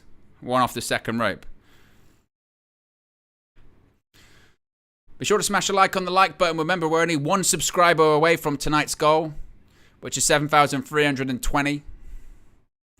But I enjoyed that match as we head into main event time. Look at this. Bang. And that'll be it. All she wrote. Game over. See, that's the only thing I don't like about this. Riddle's back on his feet. Sell it, man. Sell it.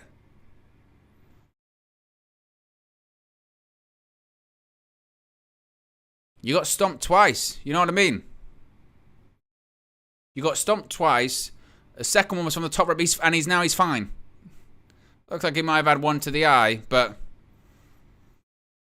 if I'm Rollins, I'm like, bro, literally, like, If I took 2 stomps, I'd be in the ring being like, sell the injury, sell the concussion. You recovered too quickly.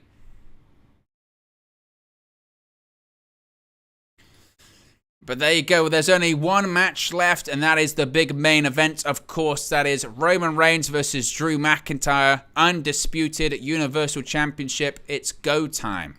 Let's go.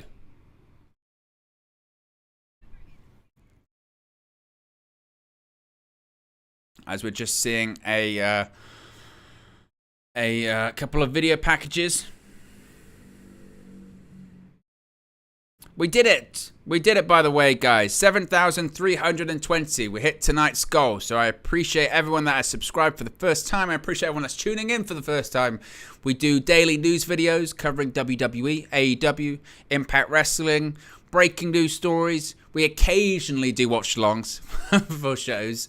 And we just have a bit of fun, talk the wrestling as well, like we're doing this evening. Seeing a Becky Lynch video package now as well.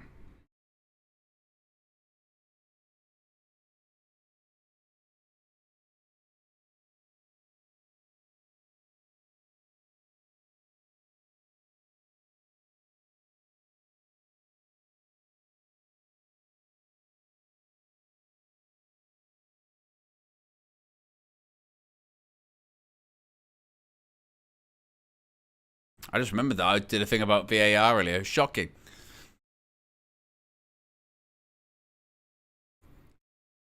Seeing this Becky Lynch video package. Watching Becky Lynch train in Ireland. Bray County, Wicklow Island.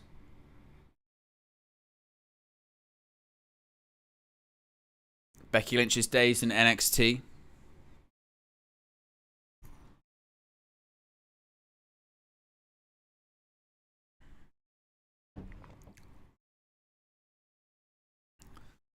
Becky Lynch, just seeing her win the, she was the first person to win the SmackDown Women's Championship. First ever SmackDown Women's Champion. Enjoyed that Riddle versus Rollins match. So far, though, Gunther Sheamus match of the show. Unbelievable. Spursy Mikel Arteta says, this is my first live viewing of this channel, but always watched it on playback. Appreciate that. Also says, only you from Irish descent. As far as I'm aware, I'm not.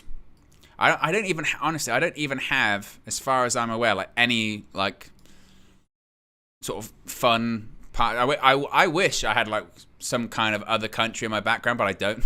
I have the most boring lineage. I have Mancunian and Liverpudlian blood in me, and also like southern Oxfordshire blood. That is, and I don't even. I think that goes back generations, like that. Nothing. So yeah. Harry says, "Let the main event shenanigans commence." Absolutely. Chris says, "Doesn't this show go until 10? An hour and a half for the main event seems a lot." I believe it's actually 9. I think the show finishes at 9, so the match will probably go 25 minutes, maybe a little bit longer. It might go to like 10 past, 9, but it's about 9-ish it's going to. Edward Austin says, Owen did well calling play-by-play tonight. Might have a career to do so. I don't know about that. It's a tough job. Tough commentary in anything. Yeah, pro wrestling, football, difficult job. Chris says, United fan, loves the United view. First time joining you here. I haven't watched wrestling in ages, but enjoying the show. Appreciate that, Chris. Appreciate you joining us this evening as well. That's the thing. If that's the thing with like the wrestling stuff, isn't it? So sometimes football fans don't want to hear about the wrestling stuff, but they're my 2 favorite things.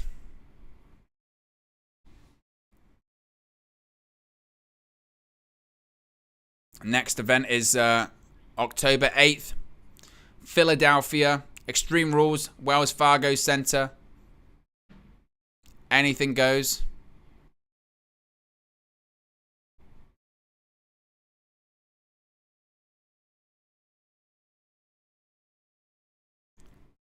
While Tyson Fury was speaking to Drew McIntyre, he was also talking to Roman Reigns as well. What's happening there? Fury spoke to both Drew McIntyre and Roman Reigns. And there he is, ringside. Second time they've come to him. Second time they've come to Fury. I smell shenanigans.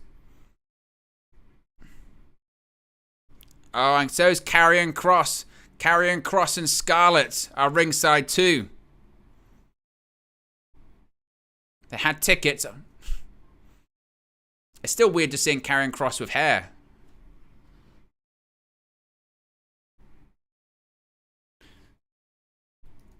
Tyson Fury talking with Roman Reigns.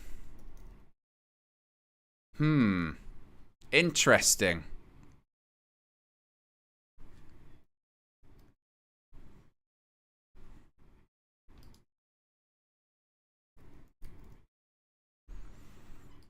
Yes, I don't think Fury's going to get involved in the main event or anything like that. I think Karrion Kross absolutely could, or we could see something happen after the match maybe. I smell shenanigans. There is something going to happen, certainly.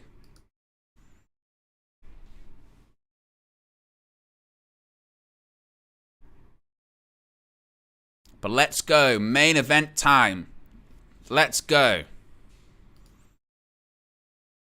It is the main event. It's Roman Reigns versus Drew McIntyre. It's for the Undisputed Universal Championship.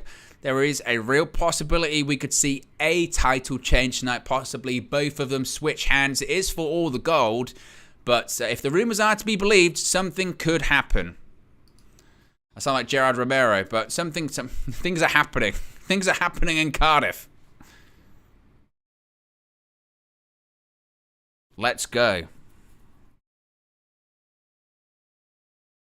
This is going to be, this is the one. This is the one, no doubt. As we're just seeing a Roman Reigns and Drew McIntyre video package right now.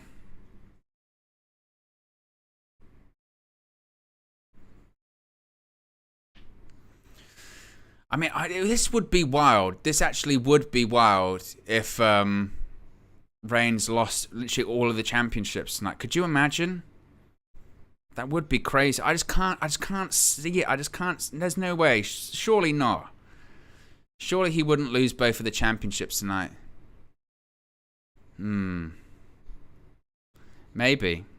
Maybe. Who knows?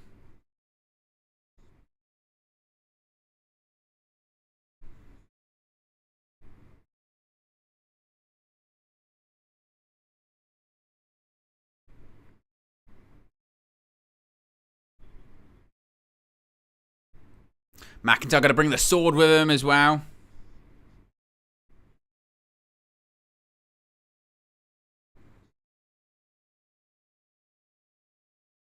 Let's go, though.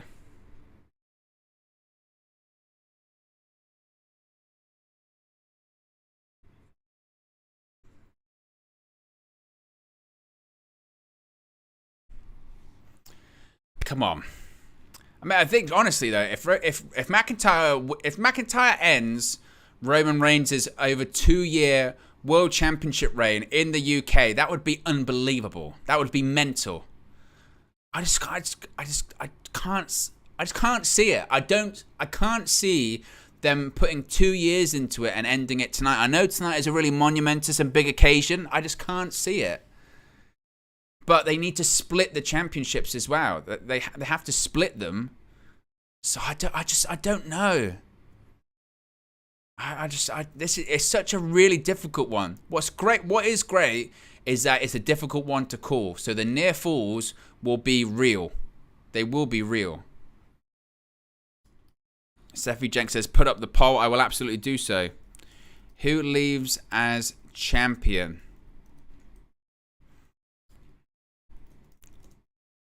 Roman Reigns or Drew McIntyre? The poll is in the chat. I just can't see Roman Reigns losing. Both of them, certainly. I'd be really surprised. But at the same time, do you have McIntyre lose in the UK, in the stadium? Again, the prediction for me is they split the championships. I think they split the titles. I think McIntyre wins the WWE Championship. And I think Reigns leaves as Universal Champion. And I think they achieve that by Austin Theory cashing in, making it a triple threat match. Drew McIntyre pins Austin Theory. And then they say, well, that was actually only for the WWE Championship. But man, it's a difficult one to call. I mean, the crowd are going to be pumped up, certainly. 100%. I think they'll be just as pumped up as they were for the Gunther versus Sheamus match. I think one thing they have done well, I think they've built the card well. But it's, yeah, this is such a difficult one to call. Are we going to get Broken Dreams entrance as well? He's been teasing something when it comes to an entrance, Drew McIntyre. It is! They got Broken Dreams! Ah! It is! Broken Dreams!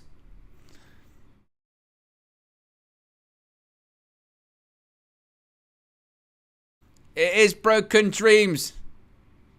Oh, I've turned this up.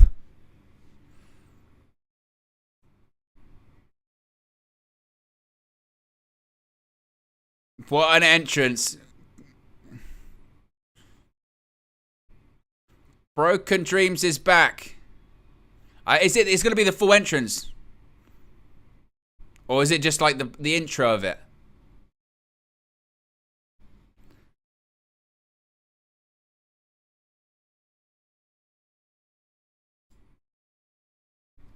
That's what we like to see. And I think now he'll probably go into his usual thing. But still, Broken Dreams is one of such a good song. Awesome. And now we'll go to, yeah.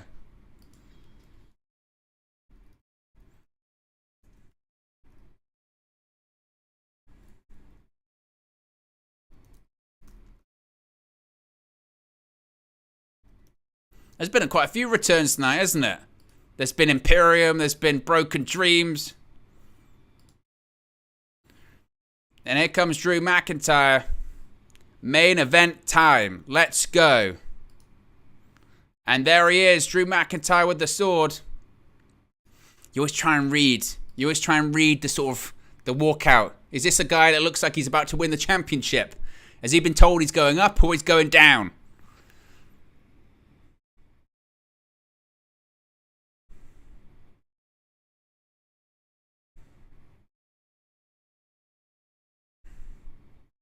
Let's go. I honestly, I'm done trying to predict it.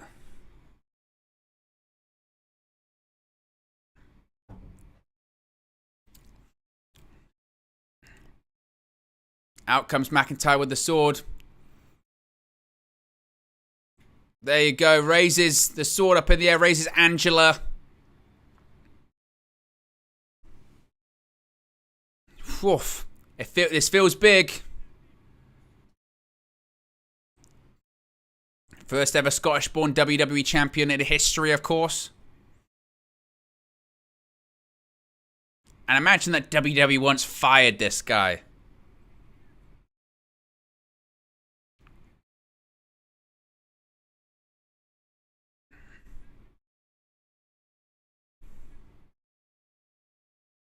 I'm so glad for Drew as well. I mean, remember, this is a guy that was meant to be in the WrestleMania main event to win the WWE Championship, and then the pandemic happened. He has never been the WWE Champion or a World Champion in front of an audience, despite the fact he is a two-time WWE Champion. He has never held the championship in front of a live audience. How wild is that? How wild. Incredible.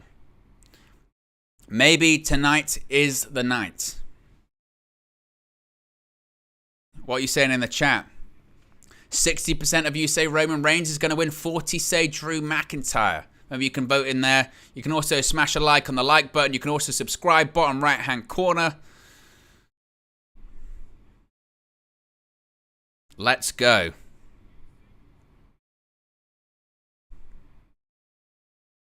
I just feel Roman Reigns is going to win. I do. Yeah, Michael Cole referencing history. Last time they faced off, it was WWE Champion versus Universal Champion, Survivor Series 2020. Roman Reigns won that match.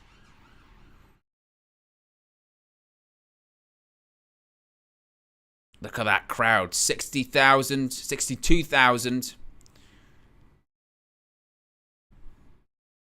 But I think Reigns wins.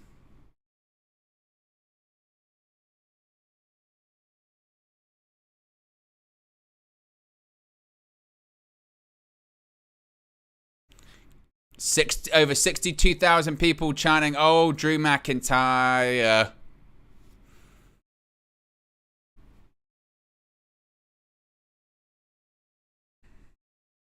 Drew McIntyre looks fired up. He looks ready.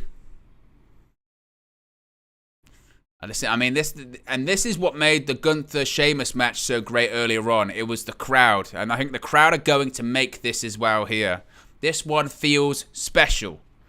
And we await the entrance of the Undisputed Universal Champion. And here he goes. Listen to that. He is getting booed out the stadium. And not when he's meant to be the babyface this time. When he's the bad guy. And he's going to revel in it.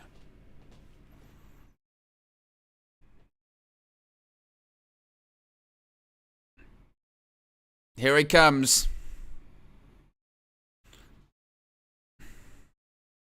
The Undisputed Universal Champion is about to enter the Principality Stadium.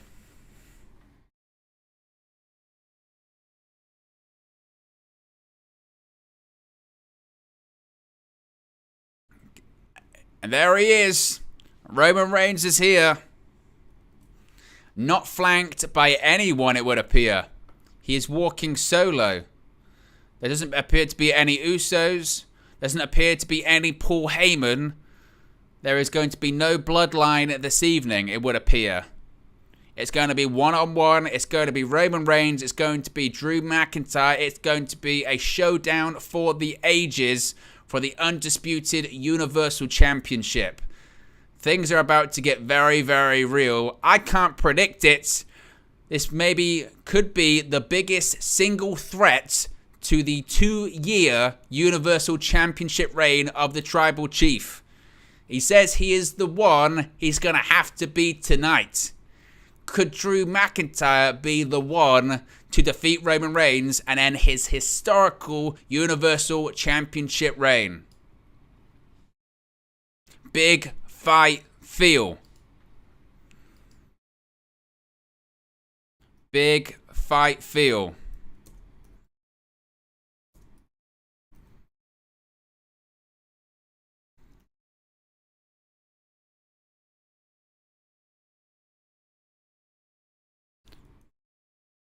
This feels big. This does feel big, doesn't it?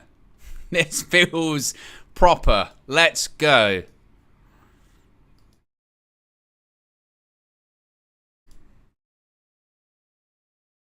But again, he's not flanked by anyone. Think of the names he's beaten. Roman Reigns, Riddle, Goldberg, John Cena, Edge, Rey Mysterio. Daniel Bryan. Michael Corver, Daniel Bryan reference. Cesaro as well. You can't erase history because Roman Reigns has beaten them all. No bloodline tonight. Can Roman Reigns do it without the backup? In a lot of his matches, he's needed the backup to win the match. Whether it's Jey Uso, Jimmy Uso, Paul Heyman. They're not here tonight. He's solo facing Drew McIntyre in McIntyre's arena, in McIntyre Stadium, in McIntyre's country.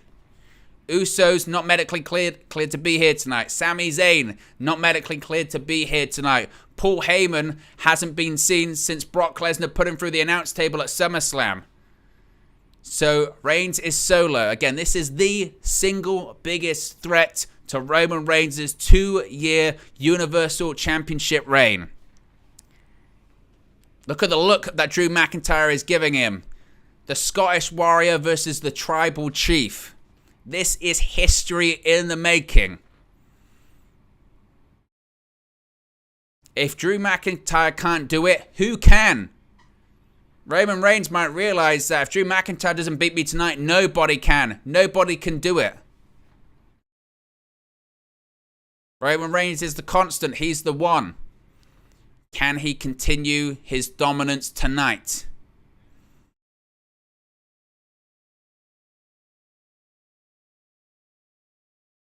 Roman Reigns points to the sky, tells the WWE Universe that he is the one. Will he be the one when all is said and done tonight? That's the big question.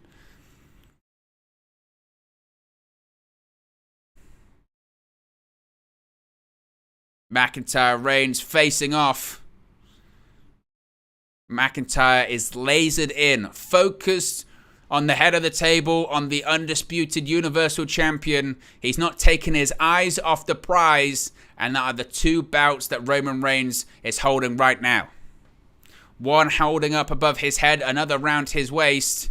Roman Reigns being saluted by the sign of the one.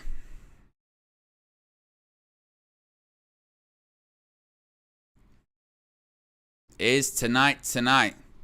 Is this the moment for Drew McIntyre? Is this the moment he's waited for? Forget beating, Brock Lesnar at WrestleMania 36 in front of 0 people. This is McIntyre's moment. And if it doesn't happen tonight, will it ever happen for Drew McIntyre?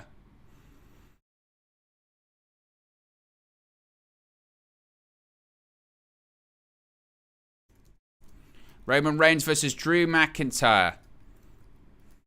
Undisputed Universal Championship. Main event time. I'm live. Let's go.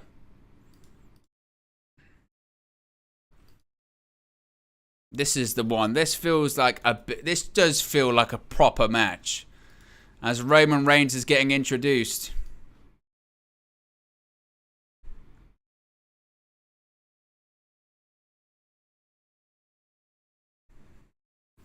Before a big match, you just feel it. That's what I feel like right now. You just feel it. This feels big. This feels like the moment.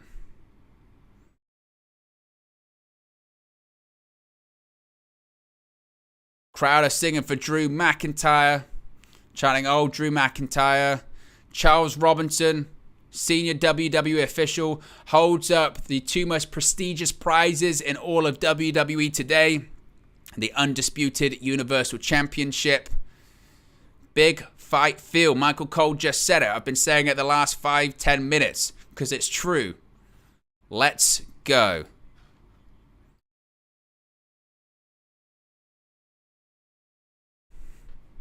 Let's go. What's the poll saying? Nearly 40 votes, 59% say Roman Reigns will win. Drew McIntyre is on 41%. And the bell rings. We are underway. The crowd pops for the bell. That's how you know this is going to be good. Crowd chanting for Drew. Be sure to smash a like on the like button. Be sure to subscribe, bottom right-hand corner.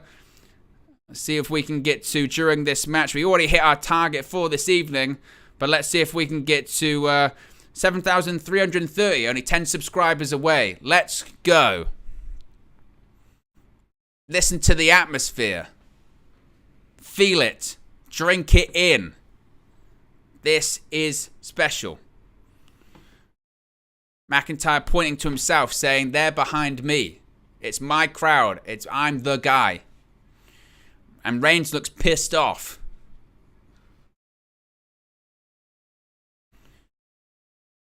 Here we go. Collar and elbow tie-up. We're underway here.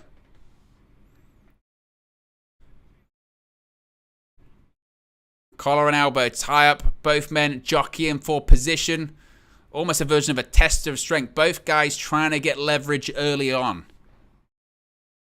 And McIntyre's actually backing up Reigns into the corner.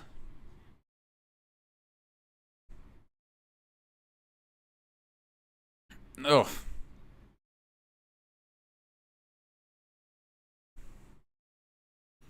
There you go.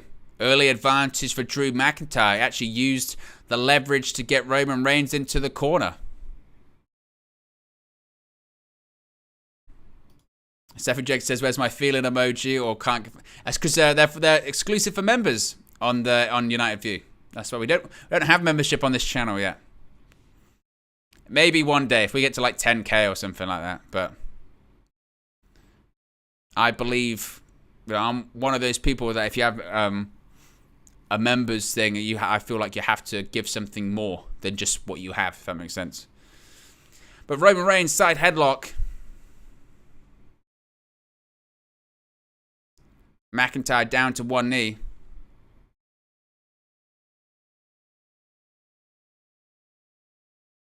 Reigns slowing things down. It must be said, if you haven't really watched a ton of Roman Reigns matches, they are slow matches. Throws Reigns into the ropes. Oof. McIntyre is now talking smack to Reigns. Reigns backing up into the corner. Goes between the ropes. And the referee says a break there.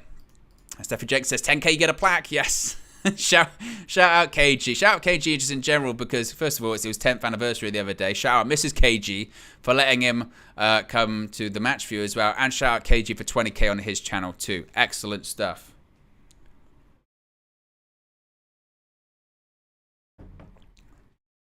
Crowd chanting, who are you, at Roman Reigns. And Drew McIntyre pointing at him as well. And Reigns starting to get PO'd a little bit. Oh, Reigns goes behind. So does McIntyre. Or McIntyre. Oh, Reigns with the elbow. And another side headlock. Reigns will slow down the pace. Oh, shoulder tackle by McIntyre. This is when you know you've got the crowd right there, right in the palm of your hand, of when you do literally shoulder tackle. You do shoulder tackle, and it gets a pop from the crowd.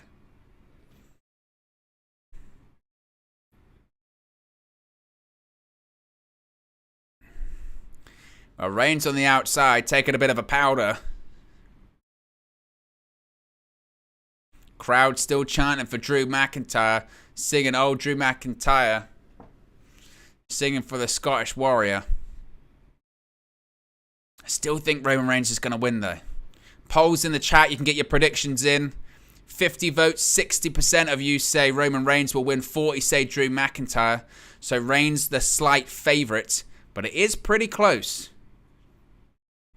I still think Roman is going to win, but I could see a situation. And Roman Reigns saying to the crowd, just pipe down. I'm in control here. I will calm things down.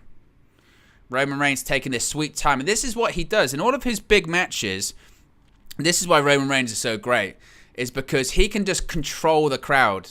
You think about it, he's had massive matches against the likes of John Cena, Brock Lesnar.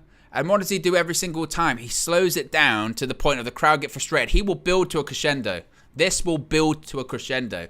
Reigns is a genius at this. He doesn't get enough credit for the worker that he is. Roman Reigns is such a good worker. And Roman Reigns knows how to have big matches. This guy's had how many WrestleMania main events? He's shushing the crowd. He's such a heel. Reigns knows how to have big matches. He knows how to work in big pressure environments. It's what he does. Crowd chanting F you, Roman. Roman Reigns is getting one night stand heat. As he should, he's a heel. This is a classic heel versus babyface. This is when pro wrestling's at its best. Oh, McIntyre slips out. Reigns hits his head on the turnbuckle. And McIntyre now teeing off on the head of Reigns. Doing the 10 punches in the corner. He's going to go for one more, that being 10. And there's 10. See, this is what happens to WWE when you can build up stars. McIntyre clothesline to Reigns over the top rope. Reigns lands on his feet.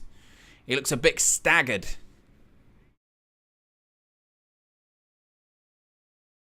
Reigns might be a bit on Dream Street at the moment. And now they're brawling on the outside of the ring. Drew McIntyre, bang, smashes Roman Reigns off the apron. What's he going to do here? Going to go for an Irish whip. Roman Reigns straight into the steel ring steps. Reigns is actually holding his midsection as well. And McIntyre gets back into the ring and salutes the referee and goes back out to the outside, breaking up the count in the process. Manipulating that 10 count that he can utilize.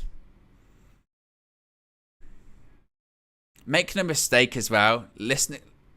listening to this guy. What was that? Someone just throw a water bottle. Oh, it's Karrion Kross. Karrion Kross just threw a water bottle at Drew McIntyre. I thought it was someone in the crowd. I thought we were going full WCW. Oh, it's gonna kick off. It's gonna kick off. Oh, and Roman Reigns with an uppercut to Drew McIntyre. I thought we were going full WCW. I thought we were going for a situation. Oh, and Reigns just throws McIntyre into the steel ring post. I thought this was like Nitro. I thought they were throwing trash at the competitors. It was Karrion Kross. Bang. So Karrion Kross certainly could feature in. This is where we could get shenanigans. There's so many things that could happen here. They've planted so many seeds. You could have Karrion Kross get involved. You could have Tyson Fury get involved. You could have Austin Theory get involved as well. He's the Mr. Money in the Bank holder. Oh, the count of 9. McIntyre slips. Got to get back in the ring. McIntyre does get back in the ring. Okay. McIntyre back in the ring. He nearly slipped, yeah. Hits the rope. Bang. Kick to the chest. Another one. Bang. I was going to go for a cover. Now he's just teeing off on the head of McIntyre. McIntyre kicks out.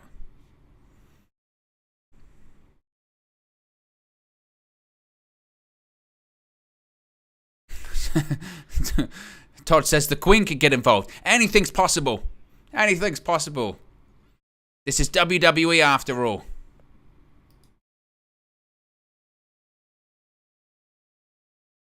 Clotheslines in the corner by Reigns to McIntyre. Oh, it keeps going.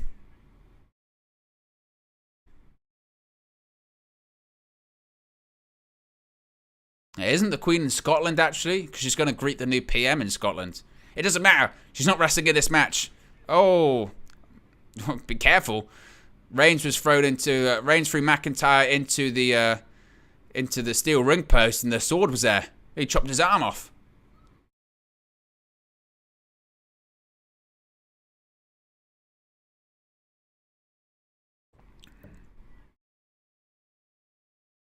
But a reminder, as Saya just said, got in now, where's Heyman?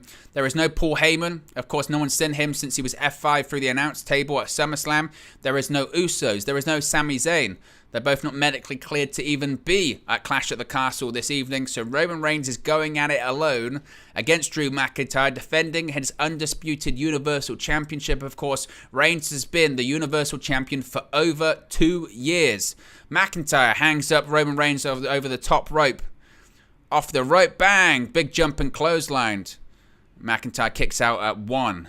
McIntyre kicking out quickly, sending a message to his opponent. Smash a like on the like button. Be sure to subscribe bottom right hand corner if you are new. See if we can get to 7,330. Only 10 subscribers away. As Reigns has certainly slowed the pace down of this matchup. And a cravat here. Beautiful cravat by Roman Reigns. Again, cravat, classic actually British wrestling move. Nice little subtle message by Roman Reigns there.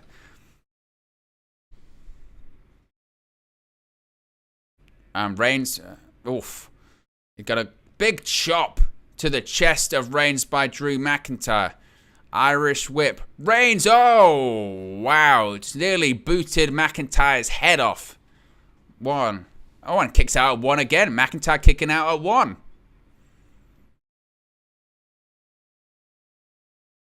I think McIntyre kicking out at 1, trying to send a message maybe. Mark says, have you seen the Cody Rhodes update on WWE's YouTube channel? Yeah, it was the same update that played earlier on this evening. Showing Cody Rhodes in a bit of rehab as well. Sayo says, love your work, mate. Not only, but on the United View as well. Keep it up. Let's hope Reigns wins tonight and United win tomorrow. Appreciate that, mate. And appreciate you joining us this evening. And appreciate all the support on United View. We recently got over 120k, so I really do appreciate that. I appreciate everyone that's tuning in this evening. Appreciate everyone that's tuning into United View. You guys make all of this possible, so I'm very, very fortunate to be joined by all of you. So I really do appreciate it. as Reigns once again is in control. This is what Reigns does in these kind of matches. That's how the Reigns pattern goes. Slows it down.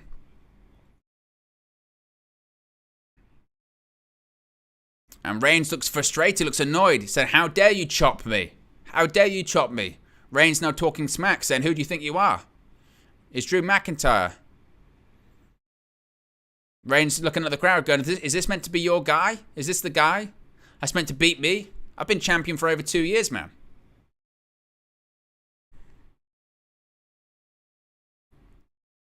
Oh, what a chop for Drew McIntyre again. Oh, and another one. Oof. Shades of Sheamus and Gunther.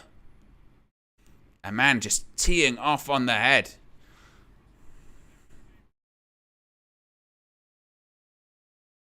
Roman Reigns just, oof. And Reigns looking down at his chest again, sort of saying, how dare you? One like away from 60 likes, by the way, so if you haven't already, smash a like on the like button.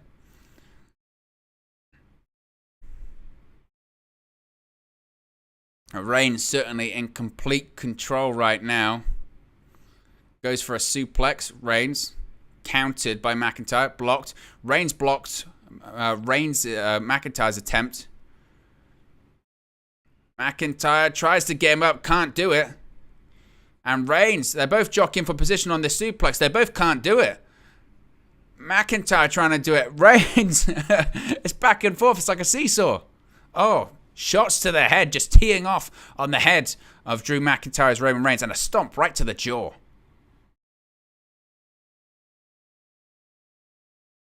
He's going to get a microphone. Roman Reigns got a microphone. Roman Reigns has decided this is the time to get heat. He's got a live mic in the middle of an Undisputed Universal Championship match. My God, what's he doing? He's saying, Cardiff, he's going to give it, acknowledge me. I can't believe it. In the middle of a match? Acknowledge him. Look at that. The arrogance, Roman. The arrogance. Oh, and a Glasgow kiss. Oh, my goodness. McIntyre just headbutted Roman Reigns' head off. Look at this. Oh, my God. Listen to the sound of it. Welcome to the UK, Roman Reigns. Wow. Charles Robinson's down. He's going to go for a count on both, I think. McIntyre, I mean, I think they might show a replay. Listen. Oh, that is skull on skull. It hurts McIntyre just as much as it hurts Roman. Robinson's not going to do his count. They get back up. Oh, they're going to do the boo yeahs of the right hands.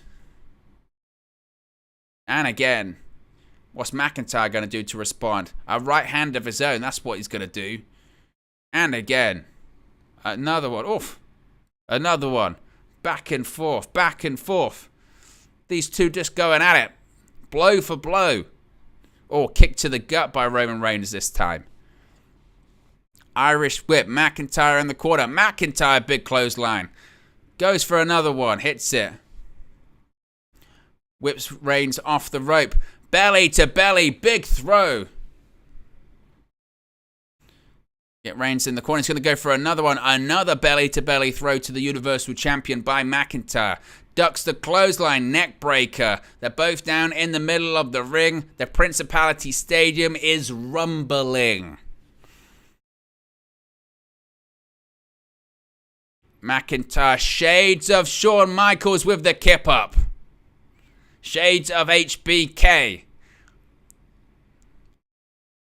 A page out of the book of the WWE Hall of Famer. Is this the beginning of the end for Roman Reigns?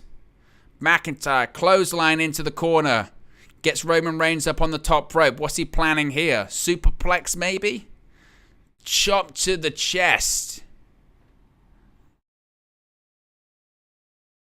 He might be thinking superplex. He's saying thumbs up. He might be planning a superplex maybe.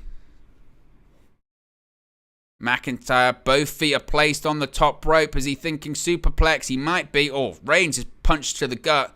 A couple of punches to the guts, actually. Oh, McIntyre actually is pulled down by Reigns. Or McIntyre might do the throw. He does this great move in the corner where he hangs upside down and turns it into a belly-to-belly throw. I think that's what they're setting up here. I think we're getting the Tree of Woe throw. Oh, he's actually, look, he's preventing himself falling down. Oof. McIntyre hanging upside down in the proverbial Tree of Woe. But the woe may turn into a throw. There it goes. The woe turns into a throw. Just about got enough. And McIntyre is now up to his feet. And we're maybe seeing the space. And McIntyre's going to do the countdown. Is it might be time for a Claymore country. And Roman Reigns rolls to the outside. No Claymore just yet. No Claymore just yet. Roman Reigns getting out of dodge. Oh, punch to the gut. Punch to the head as well. Reigns rolls McIntyre into the ring. Goes between the ropes. Oh, kick to the gut. Oh, he's going for a future shock. Oh, shot to the jaw. Just glancing blow, maybe. Hits the ropes. Double A spine buster. Jackknife cover. Oh, and Reigns kicks out. Oof. Michael Cole was going there. He got him. It was very close. Reigns took his sweet time to get out of it. I think they're going to show a replay here. Here we go. Here's the replay. Shades of Arn Anderson. Bang. Jackknife cover immediately. 2. Oh, just about got out. It was close. It was very, very close. Again, Shades of Arn Anderson with that double A style spine buster. 8 subscribers until 7,330. If you haven't already, please do subscribe, bottom right hand corner. Smash a like on the like button as well. As McIntyre now is going to get Reigns up on his shoulders. What's he going to plan for here? Oh, Roman Reigns is grabbing him by the nose. Oh, he tried to get him into the turnbuckle. McIntyre, reverse elbow. Oh, what's this? Rock bottom. Rock bottom by Roman Reigns. Shades of the Great One. And McIntyre kicks out. Shades of the Great One. Michael Cole says the first 2 count for Roman Reigns in this entire match. Look at this. Rock bottom. Can't do it as well as the Great One. Just enough to get a 2 count.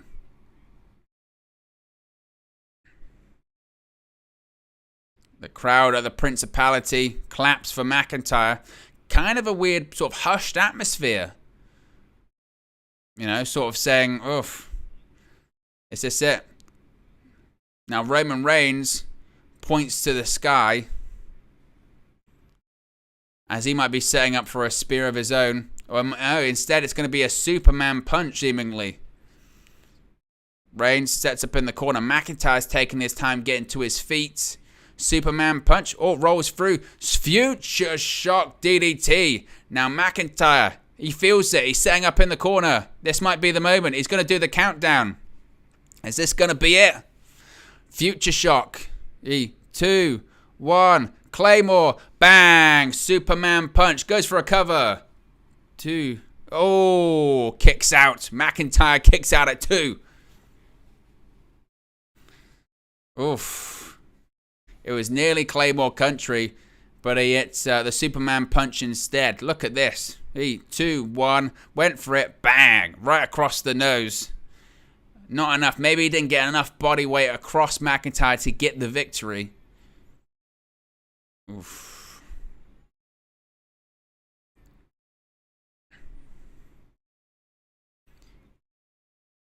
Both men down center of the ring. Universal Championship, Undisputed Universal Championship hangs in the balance. Roman Reigns over 2-year reign as champion.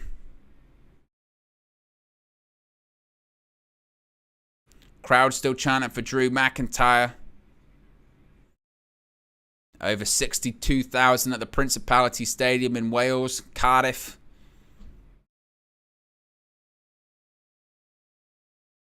Now Reigns looks like he's got some momentum here. Reigns is in the corner. Reigns is going to set up for a spear. He is. Is he setting up for it? Is he going to hit it? Oh, kick to the face. Oh, hits the ropes. Spear. Hit a spear. Game over. 1, 2. Oh, McIntyre kicks out at 2. Oh, I was thinking, are they going to do it that quickly? Not many people have kicked out of the Roman Reigns spear. Is tonight the night? Could it be? Could it really, really be? Oof. Hits the ropes. Nails that spear. Oof. Kicks out at 2. Daniel says, who do you want to win? I don't know. I don't really have a favourite. I think it's more difficult to predict who is going to win in terms of the booking decision. It's difficult to say. 734 days. Roman Reigns back up to his feet. He shakes his head at Drew McIntyre. What's he going to do here? Oh, he's going for the guillotine. The guillotine, which has won him many matches in this title reign, it must be said. Guillotine has won him many, many matches. Still over 100 votes. 61% saying Roman Reigns to win this one. McIntyre, 39%. McIntyre getting back to his feet, trying to fight out of the guillotine. Oh, he manages to get out, throws Reigns into the corner. Oh, McIntyre. Oh, he's locked back in the guillotine once again as Roman Reigns. Now he's grapevined actually around McIntyre's body.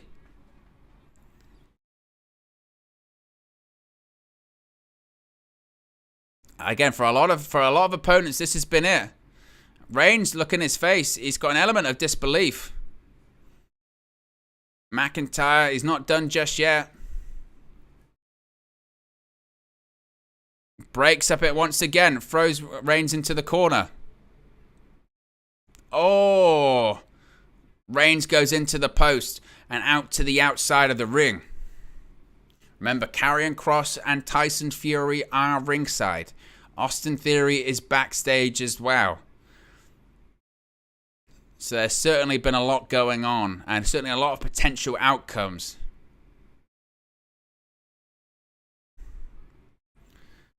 Roman's crawling around on the outside. He might call it quits. He might say, you know what, I just don't fancy it.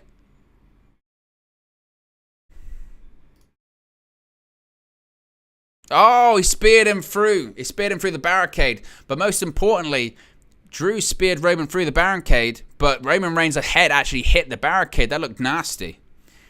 He puts Reigns back into the ring. He's going to go for a Claymore. He's trying to find the right position. The space is in the distance. 1. Is he going to hit the Claymore? Oh, another spear. Another spear. 1, 2. Oh, he kicked out again. The second spear he kicked out of. I thought that was going to be it. Oh, oh my goodness. Oh. Spear number 2. Maybe tonight is the night. I thought that's the finish they were going to. Look at it. I thought this was going to be Claymore and Reigns kicks out. But once he hit the spear, I thought this is going to be the finish. 1, 2, and McIntyre kicks out. Oh. What now? What now? Crowd are still chanting for Drew McIntyre. This is getting crazy. What's going to happen? What's going to happen? I mean, people are dancing in the crowd. What does Reigns do now? This is previously when he'd think about the bloodline. This is when previously he'd think about Paul Heyman or something else. What next? Both men down, middle of the ring. Reigns got to get back to his feet. What's he thinking of? He's saying to the referee, like, what now? What can I, what else?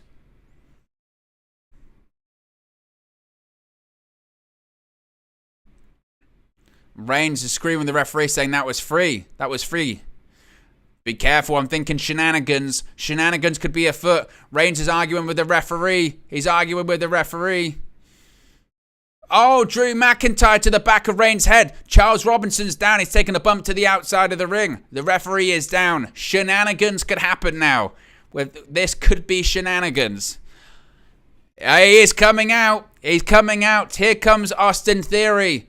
Austin Theory. I said Theory was going to cash in. I said Theory was going to cash in. This is how we split the bouts. Another referee. He's got another referee. Forget about the downed referee. Theory's going to cash it in. He's going to cash in. Oh, wait a minute. What the hell was that? It's Tyson Fury. Tyson Fury just knocked out Austin Theory. Oh, my God. Tyson Fury. What's going on? Fury just knocked him out. Oh, my God. Fury knocked out Austin Theory. Reigns has got a steel chair. Oh, it's a Claymore. A Claymore to Roman Reigns. There's a referee in the ring. 1, 2. Oh, he kicked out. He kicked out. Oh, my God. I thought that was it. It felt like it. Out comes Austin Theory. Tyson Fury knocks him out. Roman Reigns grabs a steel chair. It's a Claymore. Look at the replay. Fury gets up. Bang. Oh, my God. No cash in this evening. No shenanigans. Roman gets a steel chair. Claymore kick off the head. Oh, my goodness. I thought that was going to be it. I thought that was the moment. Oh, it wasn't. Crowd are chanting for Tyson Fury. Madness. Madness. What next? What happens next? Does he do it again? Does he go for it again, maybe? Crowd are chanting for Tyson Fury. Does Karrion Kross get involved? They're both still brawling, both spent in the ring. We said everything I thought could happen. We saw Theory come out. We've seen Tyson Fury getting involved. We've seen Karrion Kross throw a water ball at Roman Reigns. Drew McIntyre, sorry. Both are now brawling. Be sure to smash a like if you haven't already. Be sure to subscribe, bottom right hand corner. We're 10 away from our subscriber goal as both guys are brawling. Both guys are brawling. This breaking down in Cardiff. This has turned into a flat-out brawl. We've got a different referee in the ring. Charles Robinson's still down after he got hit with a Claymore. Fury's knocked out Theory. Both guys have kicked out of each other's finishers. McIntyre's kicked out of 2 spears. Reigns is kicked out of a Claymore. Oh, a Glasgow kiss. Oh, he went for a... It's going to be it. Oh, he's got a spear. Drew McIntyre hit a spear. And McIntyre's now setting up for a Claymore. Is this going to be it? 2, 1. Claymore. He hit him. Claymore kick. This is going to be it. This is going to be it. 1, 2. Oh, who pulled him out? Someone pulled the referee out of the ring. Who is it? It's Solo Sikoa. It's Solo Sikoa. It's another member of the bloodline. It's another member of the bloodline. It's Solo Sikoa. It's another member. Oh my goodness. It's the Usos' younger brother. There's another member of the bloodline in Cardiff. Unbelievable. Reigns had him beat. He's going after McIntyre. Hangs him up. Roman Reigns is going to hit a spear. Hits a spear. This is going to be it. Is the referee going to kick out? 1, 2, 3. Roman Reigns retains the championship.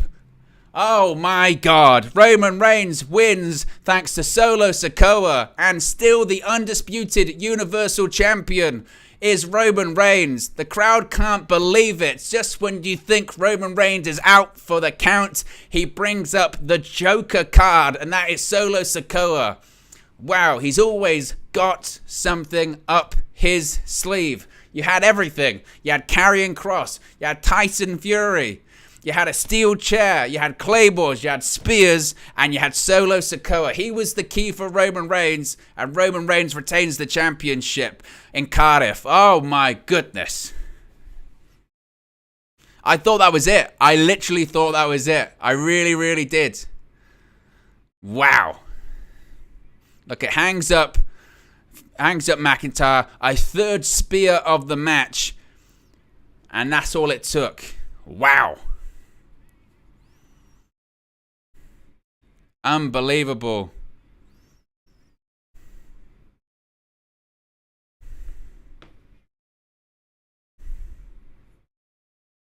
Roman Reigns retains. The bloodline is always there.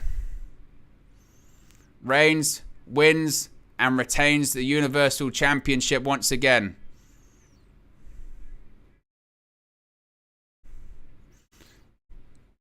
Reigns to be acknowledged. Oh, what's Tyson Fury doing? Tyson Fury's in the ring.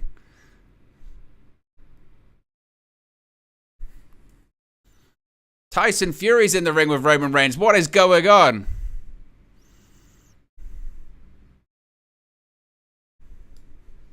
Is Tyson Fury going after the championship? What's going on now? Is he going to knock him out? What's Fury thinking? What's Fury going to do? Roman Reigns is putting the championships on his... And they're shaking hands.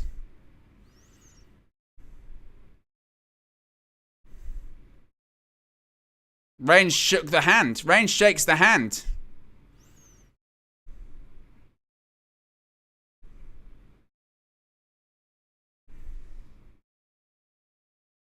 I thought they were going to do something.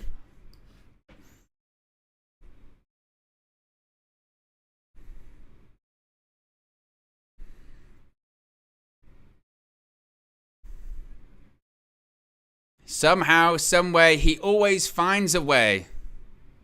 He always finds a way. I thought they would do so. That was so bizarre. With Fury getting in the ring.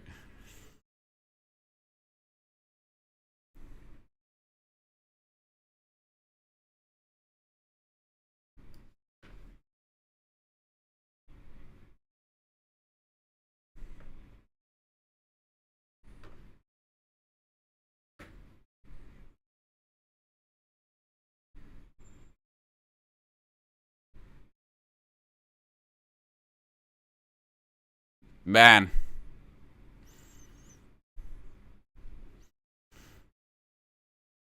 And Tyson Fury still in the ring, and now it's Drew McIntyre.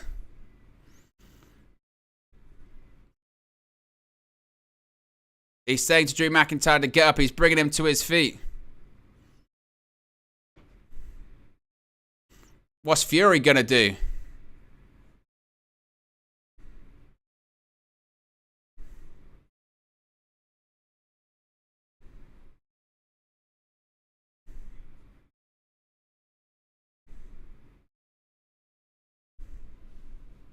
What's Fury saying? Fury's got a microphone. He says, all these people came to see you.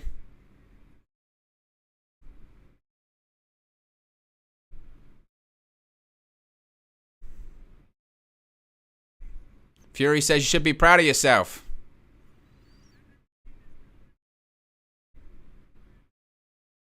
Everyone in the building was chanting Drew McIntyre. Drew McIntyre must have been an awesome feeling, Fury says. He says, chin up.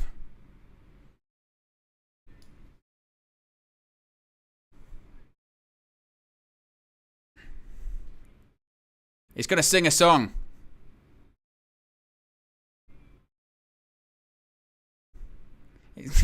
Tyson Fury is going to sing American Pie. It's not the time. It's not the time, Tyson.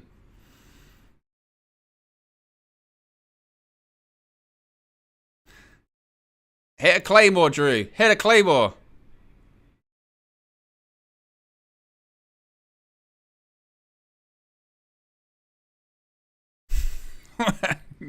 It's not the time. You do it after you win, Tyson, though. That's the problem. You do it after you win.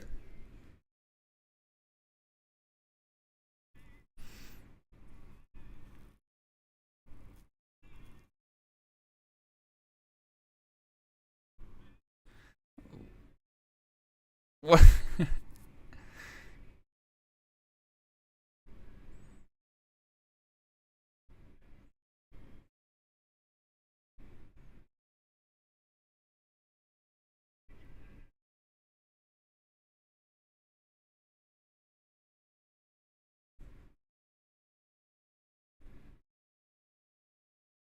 Drew McIntyre's now singing American Pie.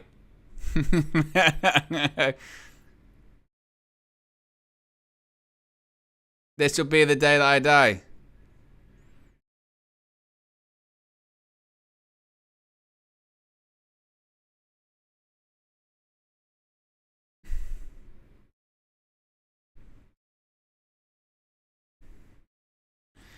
McIntyre's now still talking.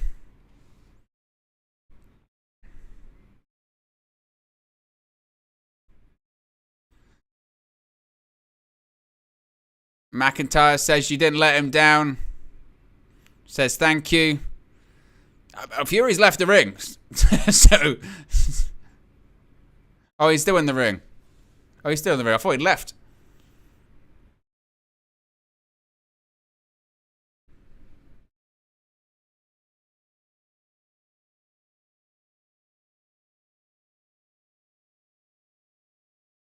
McIntyre says he will get his hand on those titles.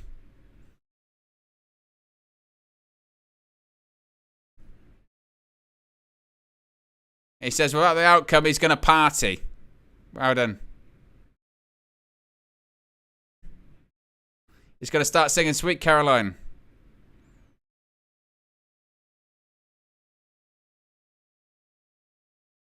We're still on the air. I don't know what's going on. That's not Sweet Caroline.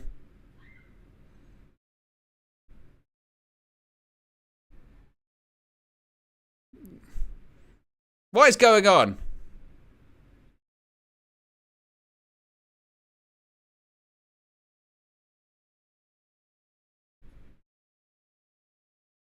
Wow, this is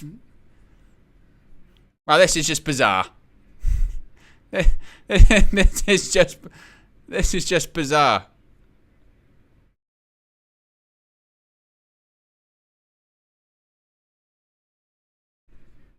Wow, I don't know what that was, but okay. There you go, guys. That's the end of the match. That's the end of the show. We'll be back with a post show in just a second. Thank you all for tuning in. I'll speak to you again very soon. Peace.